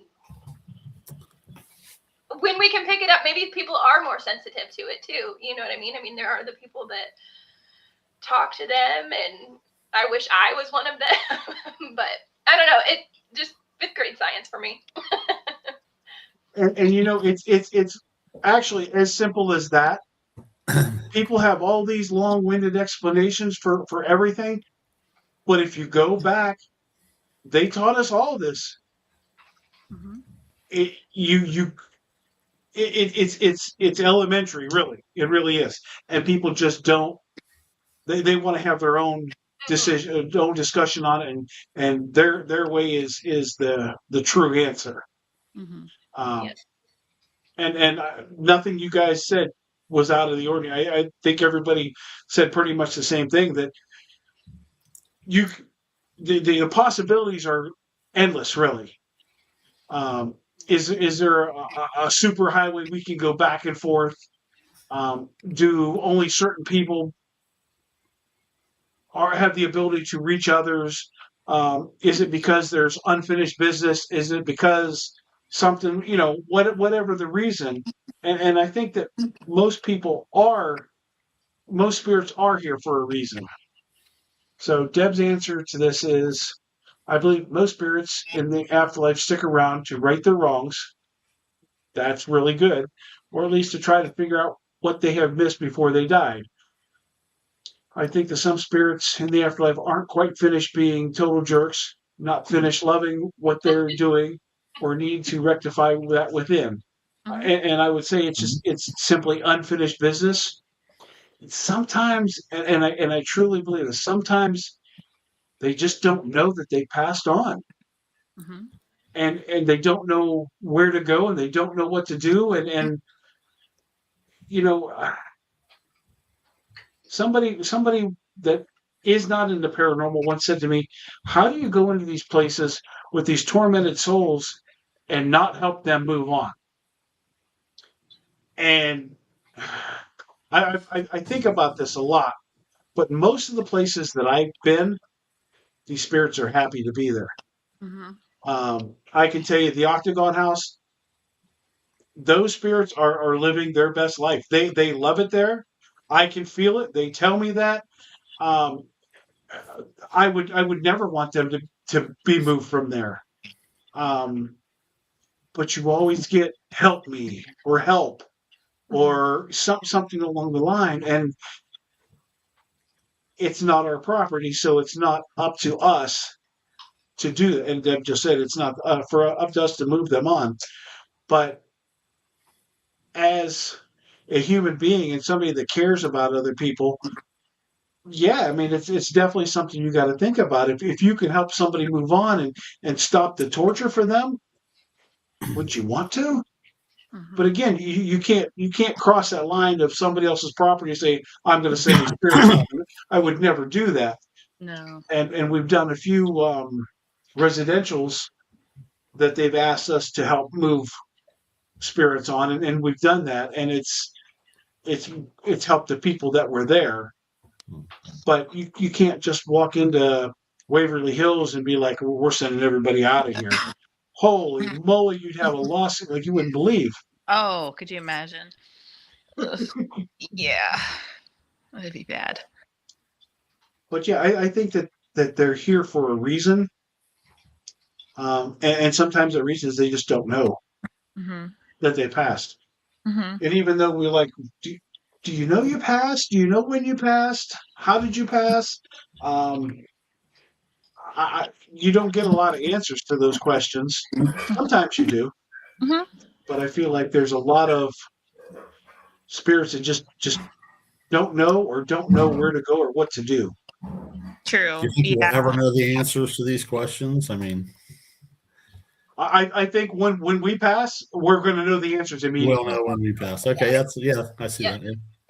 And Dead. I want my job to be the one to go around and telling all these paranormal investigators, here's the deal. I want to be the big mouth. Yeah. Because half will be like, that's not true. Yeah. No, I know the real answer, and that's not it. I know more than you. Mhm. Right. Yes, you're right, Devin. And that's when we do home investigations, that's up to us to move them on if they want the spirits to move on. And sometimes the spirits don't want to move on, and you can try as hard as you want, and they don't go. Where were we at, Deb, when Spirit asked you to if they could go home with you? Where I can't remember where that was at.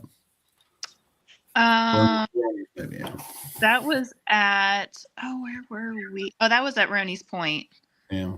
Yeah, that was at Roni's Point. And that was just on the porch. We were just on the porch. And the spirit box, it was crazy. I mean, it was just like nonstop, just talk. It was almost like little kid energy a little bit. But anytime I would get up and walk, it would say, "Where are you going? Come back. Can I come home with you?" I mean, it was like constant. There was an attachment. Yeah. Where's she going? Where, every time Yeah. Devin moved, it was asking. Yeah. And then I want to go home with you. I forget how she worded it. But. Yeah. And it, I went up to walk somewhere by myself. Now the others, I wouldn't do that. Yeah. It was just really, Wow. yeah, clung to me. Mm-hmm. We were just at ISS in Billy Creek 2 weekends ago. And again, a collaboration with Trap Souls and RC Paranormal. And there was, I think, 5 of us from our team. And we were at ISS, and our team was down at the nurses station, the famous nurses station from ISS. We were down there, and Mark, he's not really our skeptic, but he's an engineer and he really wants to debunk everything, which great. But sometimes he tries to take it too far. But anyway, he's standing there, I think he saw a light in one of these rooms. Okay, now there's no power in these buildings. So he walks down to the room. He's got a K2 meter in his hand. He sticks it in the door and says, "Hey, if there's anybody in here, can you come over here to me?" And all of a sudden the K2 just lights all the way up, all the way to red. Boom, from nothing. He's like, "That's pretty cool." And he's talking for a couple minutes. He's like, "Maybe you'd like to come down the hall with me and meet my friends."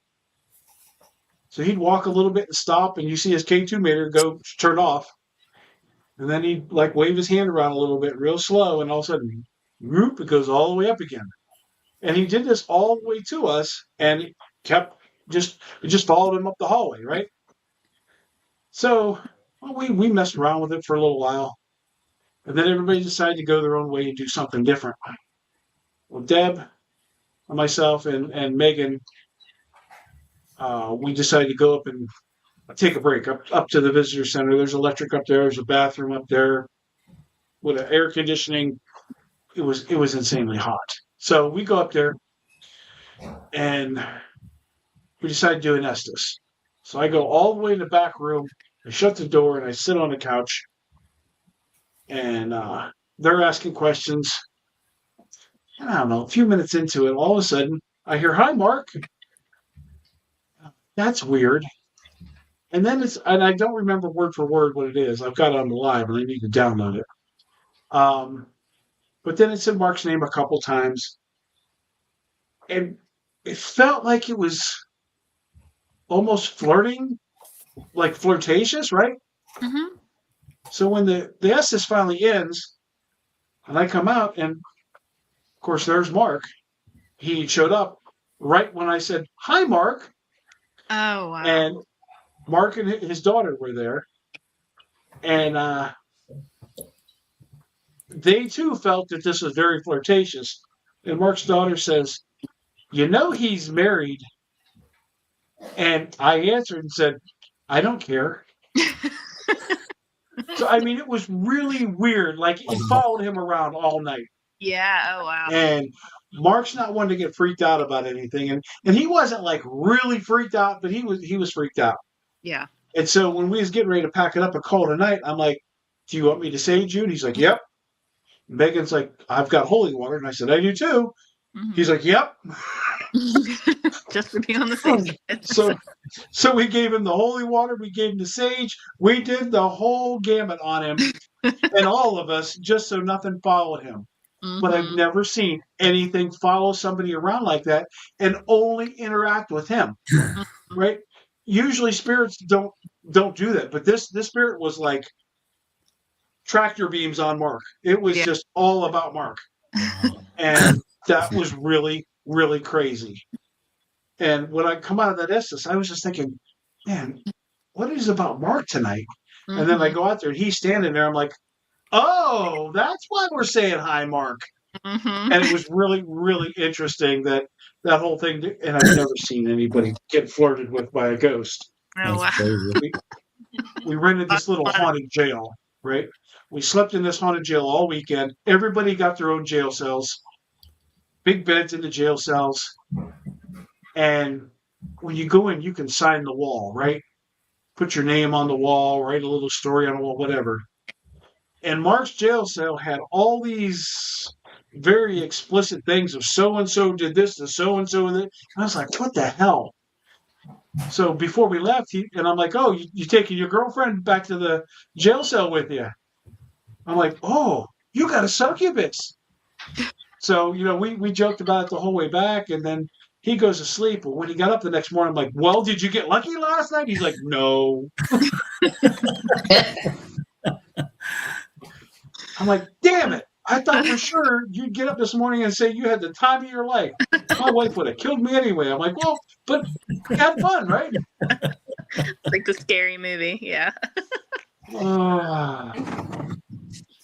So we actually did this way early, Deb. I don't know if you want to comment on this real quick. Where you guys got chased out? Where you ran out? Leave or cut your investigation short. Yeah. So we have not left anywhere prematurely because of being scared. We did have a couple moments. They were both in the in Prospect Place. One, we came tumbling out of a room from hearing something in Mary's room. Chrissy fell on the floor. Jess was on top of her, and I was just clueless, not knowing what was going on. But they told me to run, so I ran too. And then the second time in Prospect Place, I decided to do a solo session in the ballroom. And I don't know why I picked the ballroom, but I thought that would be a good place. Everyone else was downstairs. And I hadn't even started the solo session yet. I was just setting up my camera, facing a chair that I was going to be sitting in. And I was bent down to look through the camera to make sure that I could see the chair. And as I bent down, I felt and heard something whisper in my ear. It was so close that I could feel it. I don't have no clue what it said, but that scared me, honestly. I popped my head up like a gopher and I looked around and I kind of booked it out of the room, and they could hear me, and they were recording. You just hear just my footprints. They were just just we were dying. We were downstairs. Where's Devon at? All she's going to do is solo upstairs, and then we hear boom, boom, boom, boom, boom, boom, boom across. I said, "Well, sounds like she's done." She all went down the steps. It was great. Downstairs. Yeah, what a sissy! I didn't even get to start it. Yeah. Remington and I have to hop off. Okay. I'm so sorry. It was so great to meet you. Look, we've been here almost 2 hours, so I should have told you in the beginning. If you need to go, absolutely. We're just here to have fun. So if you got to go, you got to go. I appreciate you guys jumping on. Hi guys. We'll see you guys. Hey, thank you. Yeah, appreciate it. We appreciate you, and we'll have to definitely all get together. I love Pittsburgh. Absolutely. We're in.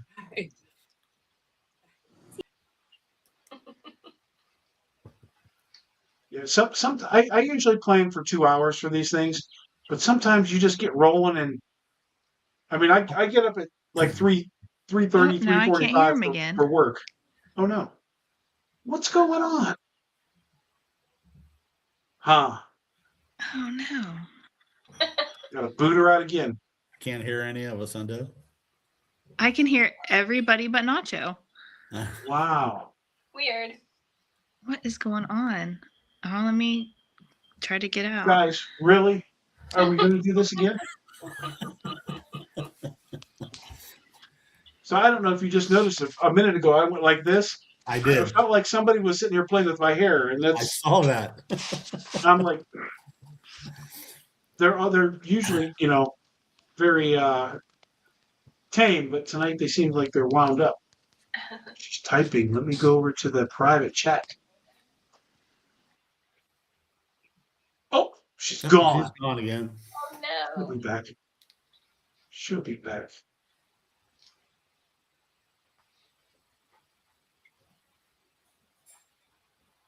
Yeah, when we were at we've been to Madison Seminary in Northern Ohio a couple times, and Deb was up. We were upstairs, and Deb was taking some pictures down past the doctor's office down that hallway, and she thought she was standing there by herself, and she flashed a camera and saw somebody standing next to her. And she's like, "Oh my God, I'm so sorry.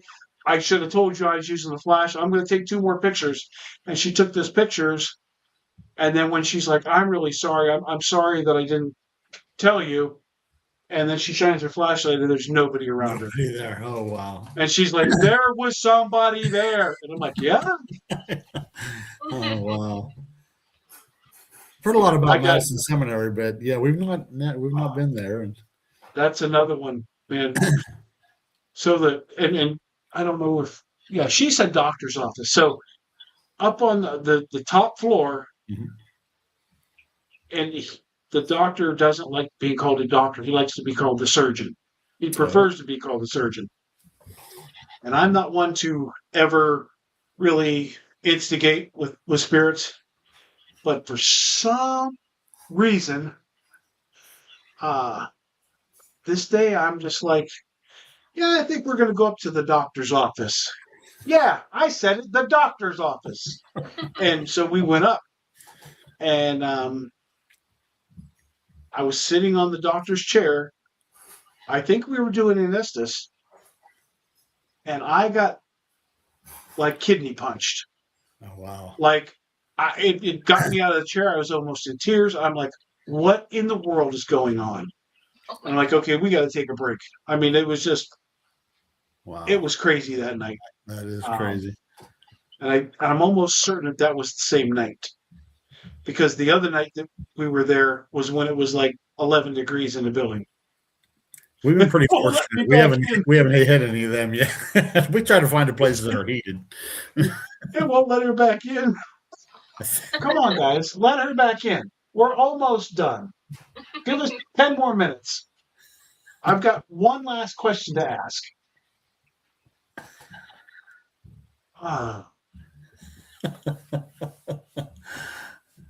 Darn dolls, anyway. Come on, guys, really? I can't even send her a new link because it'll just be the same link. Well, yeah, let me sign right back in. It just said there was a problem, and the screen went white, and said try again, and I did, and it let me right back in. But well, if you're listening, Devon, I'm going to ask the question. I'm going to have everybody else answer it, and if you want to, just type it in. Oh, wait, she's back. It worked. Yay!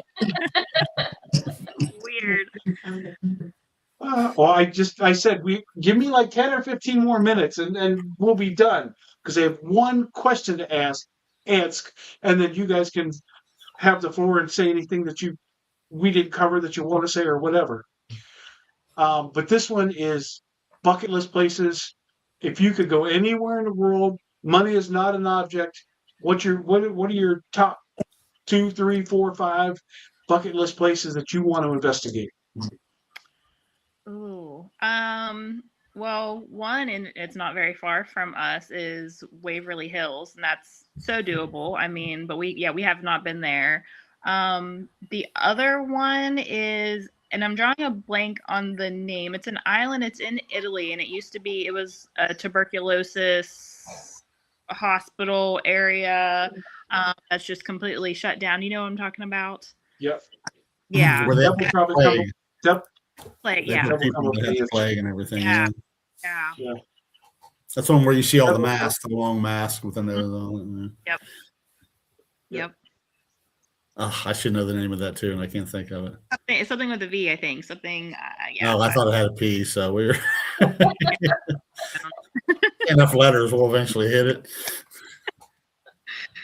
Uh-huh. I thought it was like Petrolio or something like that. Yeah. And then So, honestly, anywhere in the UK, because I mean their pubs are older than anything that we have here, so literally Yes. any place. Yes. Jeff, you have any?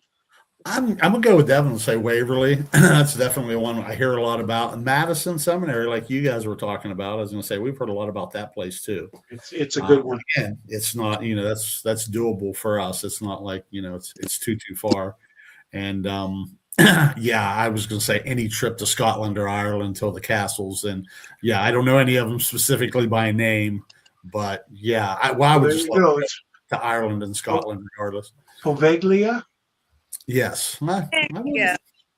Look at 27 Spirits It has a bouncing in out of P. nowhere with the answers. What did I say? You said it started with a P. Yeah. I think I said pasta visual or something. I don't. Like that. Uh-huh. Yeah. Yep. That's a soup, isn't it? Yeah, it is. It absolutely is. Thank you, 27 Spirits.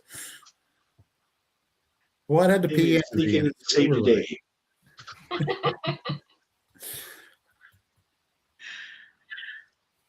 Yes, they have a new Airbnb at Madison too. Adam Kimmel has a really nice Airbnb that he has that is available when you go investigate. Great. Absolutely. Mm-hmm. Also, Anna Mae just texted it to me. Thank you for the answer, Anna Mae. Thank you. And yes, it's shut down to anybody and everybody now. Yeah. The town, but the whole idea is it's a bucket list, so it could be anywhere. Like some Yeah. people want to go to Alcatraz. Mm-hmm. It's just a wish. Mhm. Yeah. Jessica, how about you? Take me anywhere overseas. And then I do have one cliche, and it would be the Stanley Hotel in Yes. Colorado. Well, So. You might say that it's cliche, but it's totally true. I mean, pretty much everybody wants to go there. It's a totally valid answer. Yeah. And I would add, first of all, the Sarah Winchester House is something that I would just absolutely love to do. But I really want to go to Nevada, go out to Virginia City, hit all those old gold mining towns. All those places are just, they all call to me, and that's where I want to go. If I was to go overseas, the Ancient Ram Inn is one place that I would schedule an entire vacation around. I'd like book it and then say, now we're going here because this is this is like the holy grail for me. I Right. so want to go to the Ancient Ram Inn. I forget when it was made, like 900 AD or something is when it was built, and it's just ridiculous how old it is. That's great. Awesome. Ryan from Trap Souls just went to England this summer, and Oh, yeah. he was hoping to go there. They couldn't get into that one. Mhm. But I think we were with him down at the penitentiary right before he was getting ready to go on his trip, weren't we, Devon? You were, yeah. Yep. I can't remember where he said he was going, but I know he was pretty excited. Whirlwind he for was him. he was in this castle that was built in like 700 AD, and it just it's insane. Mm-hmm. He said it was kind of creepy. He said he didn't really feel anything in there. But yeah, it's the experience, right? Oh, Oh yeah.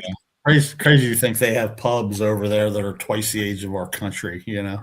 Yeah, yeah. Oh, yeah. That's what I was talking with Liam from the Spooky Dead podcast. We were talking about that. He's over there in the UK, and it's just fascinating. Just all the stuff that they have over there. I'm like, oh, it's a dream. So the ancient Ram Inn was built in 1145, the late 12th century. Over 880 years of history. That's I mean, crazy. that's Can't and even imagine. it's supposed to be a total demonic infestation too, which is just unbelievable to me. But Kristen said Vlad the Impaler's castle. I think that would be really cool too. Oh yeah. Yeah, that'd be incredible.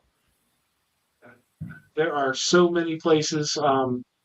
We just watched somebody just investigated the Queen Mary, and I'm like, that would be amazing. Mm-hmm. That would also be fun. Yeah. Yes. I think it was maybe Project Fear. But you know, they don't get the whole boat. They got a couple rooms and they got to go to the belly of the ship for a couple things, but it was still really cool. Yeah. I'll never be able to afford any of that stuff, but it's good to dream. Doesn't cost anything. Yeah.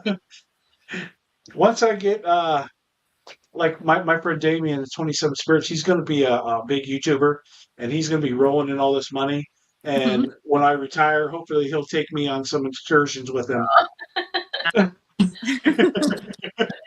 That's your retirement plan. Uh-huh. Yeah, and, you know, that's I can retire in 3 years, 9 months, and 11 days. Not that I'm counting, but Who's counting? Yeah. Yeah. so this is your opportunity. Tell everybody where they can find you, what you got going on next, and anything we didn't cover that you want to talk about. Okay. So we are on Facebook, West Virginia Paranormal Girl Investigations LLC. We are on TikTok. It's Devon in parentheses West Virginia Paranormal. We're starting to get onto YouTube a little bit, West Virginia Paranormal Girl Investigations, and also on Instagram. TikTok and Facebook seem to be the biggest ones. Oh yes, he's rolling. So yeah, we're going to back to Sutton this weekend. So looking forward to that to do the Hayman. And yeah, we have some exciting things coming up. We're planning some things in October for the local shrine in Wheeling, for the Shrine Hospital. So yeah, we're just working on some things. We want to do more in the community is kind of our goal. So that's what we're working towards. Awesome. I'm going to try to find a picture here real quick. I'm not really versed at Facebook on my computer, but when we left Sutton, I think is that the weekend we went down to Broadwell Funeral Home as well? No, I can't remember. Anyway, it doesn't matter. We went to this place. No, it was not the same weekend. We went to this place in West Virginia, Lesage, West Virginia. They have this place called Hillbilly Hot Dogs. Oh man, you get the home wrecker? I got the home wrecker, right? And if you can eat it in 12 minutes, it's free. Or you could just buy it and eat it. And I'm like, I'm probably not eating this whole thing anyway. So I just bought it. And I'm just sitting, and it was delicious, right? I'm sitting there eating it, and Deb's just watching me, and she's like, why didn't you do the challenge? And I'm like, huh? And she's like, you're only like 10 minutes in, and it's pretty much gone. I'm like, damn, I could have got it for free. I wasn't trying to eat it fast. It was just really good. You got to make a trip back now. That's all, not you. It was so much, and the place was just so cool. I love the way it's decked out, and everybody was so nice. Yeah, we had a good time. I think it was. I think she says I'm right that. So we did. Our friends from Southern Ohio have a place called Broadwell Funeral Home that they help run down there, and we did an investigation there with them. And then, hey, there's Matt from Hallview. What's up, Matt? Um, so after that, we drove the Hey two and a there. half hours over to get the hot dogs, and then we drove the 5.5 hours home. Actually, we stayed overnight, and then we drove 5 hours because I'd have never been able to drive home after eating that hot dog. Great. But somewhere I have a picture of me with my clean plate. And she's like, Oh. you should have tried the challenge. We could have got it for free and saved, I don't know, it was $24 or something stupid. But we had a Still good time. worth it. Though. Yeah. That's we always go out and try to do stupid things. Just we're making memories and having a good time with it and whatever. So, and it was we drove 2.5 hours out of our way. Oh, so Broadwell Funeral Home. Can't remember what city it's in, but it's like 2.5 hours from Lesage. We were there and we investigated all night. We had a good night investigating. But early in the night, somebody put a mag light flashlight up on top of the mantle. And we interacted with it a few times. Cool. And then as the night went on, we just kind of like forgot about it. And we're sitting in the sitting room there in front of that mantle. And we're talking about, we're all sleeping there. So we're talking about where we're going to put our cots and whatever. And just BSing. Cameras are all turned off. We got no devices out. We're done. All of a sudden, that flashlight comes on just as bright as it's ever come on. And we all were like, what? And then it rolled. It rolled about 8 inches to the right. It stopped. And it rolled almost all the way back and stopped. Wow. And then the light went out. And we're like, whoa, can you do that? Can you turn it back on? The light came back on. We're like, do that again. Well, I didn't move it again. But when it happened, it caught us all off guard. And we all did the thing I hate most when I'm watching YouTubers. Whoa! We all screamed at the same time, right? It was authentic. It was very authentic, and that was cool. But like some of these guys, you can just tell they everything's overacting. But that was really cool that this happened to end our night. Felicity, Ohio. Yes, thank you guys. Really freaking cool place. That's awesome. And I also, when I first got there, I got very sick when I got there. I walked in, and it just like hit me like a ton of bricks. And I'm like, okay, I'm going back outside. Mm-hmm. And it was right after I got sick at the Hammond. And I'm like, what is going on? Yeah. But then after a few minutes, I went back in and everything calmed down and I was okay again. And so I don't know, but that was a wild week for sure. Yeah. Absolutely.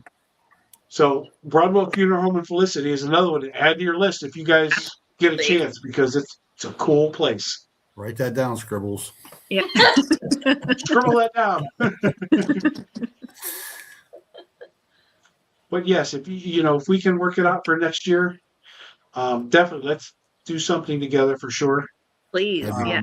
Great. That'd be great. It'd be nice to get them to the Scottish Rite or something like that if we could swing something. Oh, for sure. Yeah. This place is awesome. It's awesome. We travel well. I mean, we go all over the place. We try to stay within we just drove 7 hours to ISS at Billy Creek, so I'd like it to be less than that, but I'll drive it, Right. And the Monroe House on October 4th, and that's with Matt and his crew from Bellevue. And then we're going to Hinsdale with them as well. Nice. So, and really, I think the future for our team is we're going to live on doing collaborations. Mm-hmm. You get to meet people, you get to learn things. It's probably not the truest investigations you ever go on when you do collaborations, because you're doing to get to know each other a little bit, and there's probably a little more nonsense than typical. But yeah. I think it's I think it's fun, and you always learn something. Mm-hmm. That's true. Yeah, it's great to see how other teams kind of do things and like, oh, I really like that, or even just like, equipment. Like when we were at the lunatic asylum in Almay, they had this little body cam. We're like, oh, that's so much easier on a rod instead of carrying around our big camera. So just like little things like that, we're like, oh, that makes it so much easier. So just little things you pick up on, and plus just getting to Absolutely. have the contacts in the community is just really nice too. Yeah. I mean, lots of friends. We have made so many friends that, and we always say this, they're not paranormal friends. They're friends that are going to last a lifetime because, I mean, Matt and Katie from Hallview, Damien and Jennifer from 27 Spirits, man, we can't ask for better people. I mean, it's just, and that's not to say nobody else out there that we know. They're just two that happen to be on tonight. Kristen and Christine, there are two more. We met them, Jim and Danny from uh, Steel City Paranormal. I mean, all these guys we consider to be our friends, and we've you know been investigating with them for just a short period of time, but they're amazing people, and I'm glad that we've got the chance to get out and meet them and investigate with them. And you know Kristen and Christine, they're not really close. They're like 4 or 5 hours from us, so somebody's driving, unless we Right. meet in the middle, somebody's driving, and we went to Gettysburg, so we all drove. Yeah. Yeah. But really, we've met a lot of really cool people, and we've learned a lot. And I think that, to me, so everybody talks about para-unity, right? And there's so much crap going on in the paranormal. Oh. We cut it down to we're going with para-respect, right? Because respect is the very bottom of the barrel that you could do, right? Mhm. Respect the place you're going, respect the spirits, respect the people that are there. That's the bottom of the barrel. That's the least you can do to still be a decent person.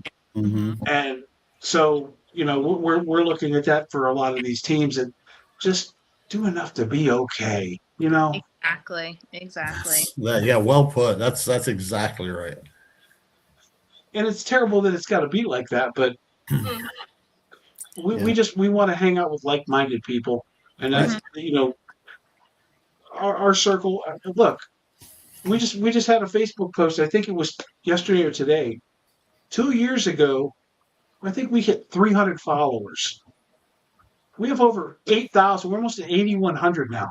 We don't know how that happened, but we always just be ourselves and be true to what we do. And people say they appreciate that about us, and that's all I want out of this. I don't have any dreams of being a TV star doing paranormal.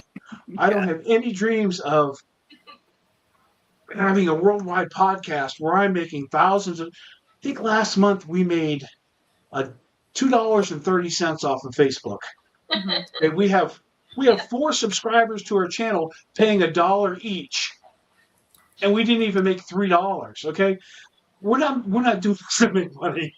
Yeah, right. Not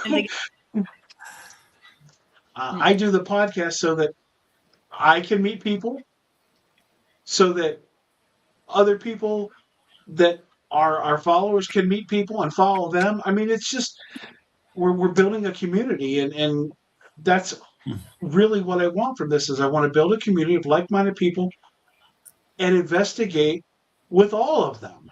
Yeah. And I don't think that's too much to ask for. I don't think so. And we usually have a good time doing it. Yeah.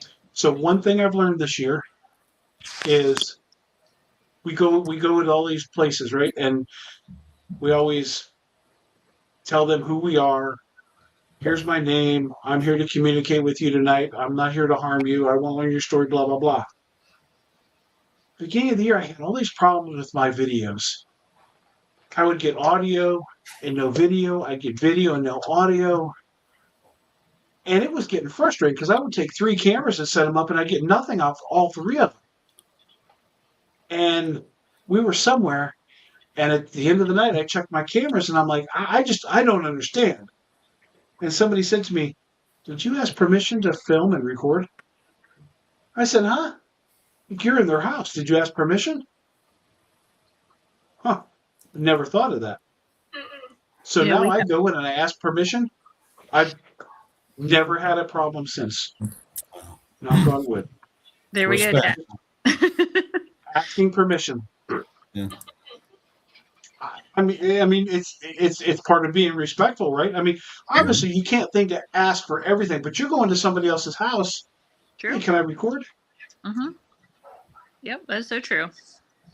And I'm going to tell you one more stupid thing that I do.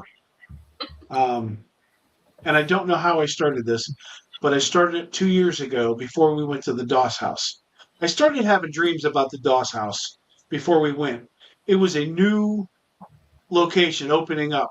We were probably one of the first 10 groups in there when we went.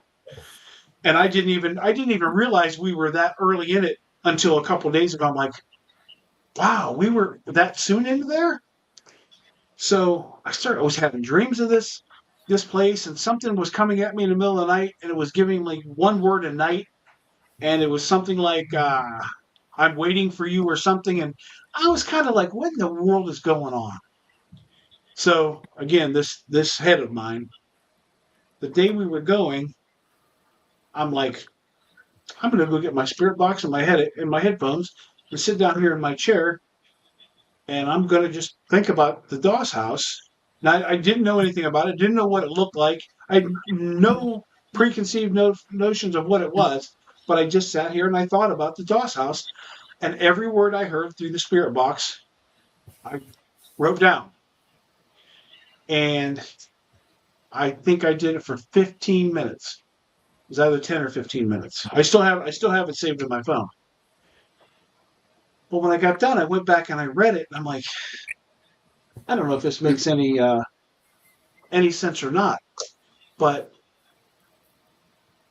I looked at Deb and I'm reading this to her, and it says a whole bunch of words, and then it said Molly, and then it goes down and it say Molly again. And as I look, it says Molly like 6 or 8 times in this short period of time. I'm like, that's really weird. And so I started going word by word, and then first time I said Molly, it says no. And then it says Molly, and then it says not my name. And then it says Molly, and then it says really. And then I wrote Molly, and so this goes on the whole way through. And at the end, it says Molly, and it says hot, heavy, hard. And then I heard Molly again.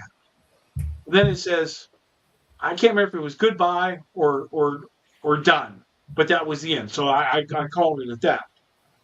So we got there, and I'm like, said to the lady that was showing us our tour, which isn't one of the owners. They weren't available. It was like a sister or sister-in-law or somebody. And she showed me, I'm like, anybody named Molly attached to this place? And she's like, I don't know anybody named Molly. And I'm like, okay, that was a waste of time whatever. So we're going through the house, and as we get into the kitchen, there's a cork board there. There's a flyer, and it's talking about one of the ladies. Her mom had a paranormal group, and she passed away, and they're doing this in memory of her. And her name was Holly, with an H. And I went back and I looked at my list, and I'm like, again, you freaking moron. Molly, no. Molly, not my name. Molly, really? Molly, hot, heavy, hard. She's telling me, hot, heavy, hard. Holly, you freaking moron. Awesome. Love it. Awesome. So I started doing this. I sit down. I don't ask questions. I just think about where we're going, and for 10 or 15 minutes, and just take down the words. Just meditate on the place and take down the words. And most of the time, I have something that is relevant. There's been times I've got nothing, or I never connected it, but from that time on, I'm like, holy crap, this is crazy. Yeah. Wow. That's awesome. Uh-huh. So, and I, again, no idea why I really did it, but why I started doing it. But it's something cool. I mean, Mhm. now we're going back there, so I'm not going to do it again for the house because I've already got a history with the house and I know it. Yeah. All that good stuff. But new places, it's something that I like to do, and like I said, most of the time it works out for me. Mm-hmm. That's a It's great one idea. of the stupid things that that's just how my head works. I mean, who knows? Who knows? Uh, Well, we've survived 2 hours and 16 minutes now. It was great. yeah, it was I fun. enjoyed it. It smoked Talking about by. Yeah, it went really fast. It usually does. We always have good questions. Kristen, Deborah, 27 Spirits, all you guys that joined us, Donna, Anime,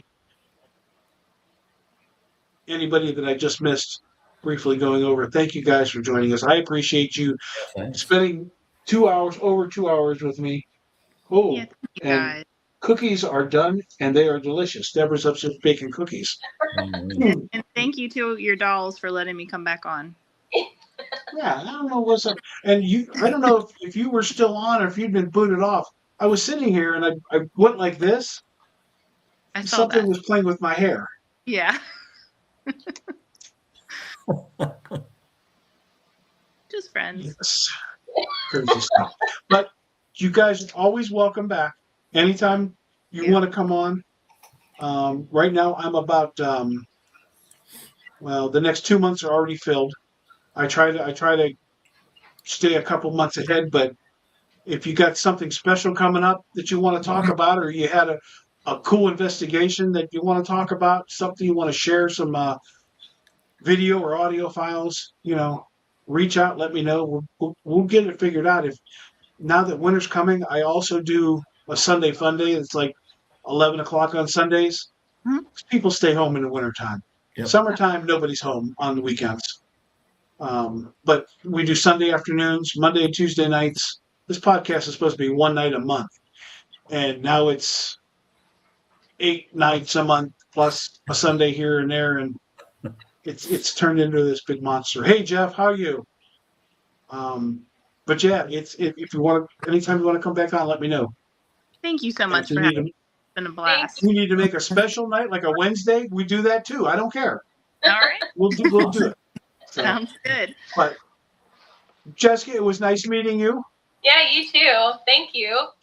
Jeff and Devon, it was nice seeing you again. Good It was seeing nice you to again. It was a lot of Definitely, let's try to do something. Yes. For We're gonna 2027, hold you sure. to it. We're gonna hold Yep. you to it. Yeah. We're down. We are Good. down. Good. Absolutely. We love that.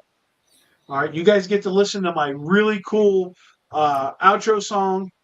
okay. I wrote the words myself. AI put the music to it. But if you like hard rock, you might enjoy this. All right. Good deal. You guys Thank have a great night, and You thanks for too. spending a couple hours with me. Thank you, Thank Nacho.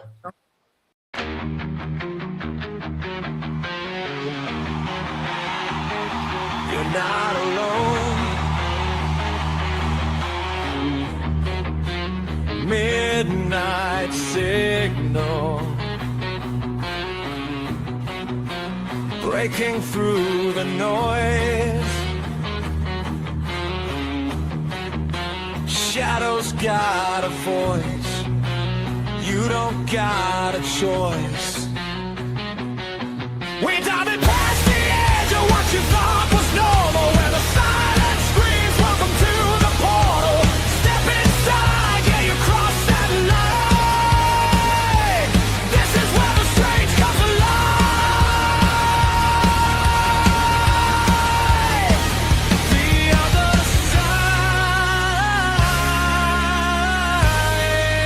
side of a normal. The other side of normal.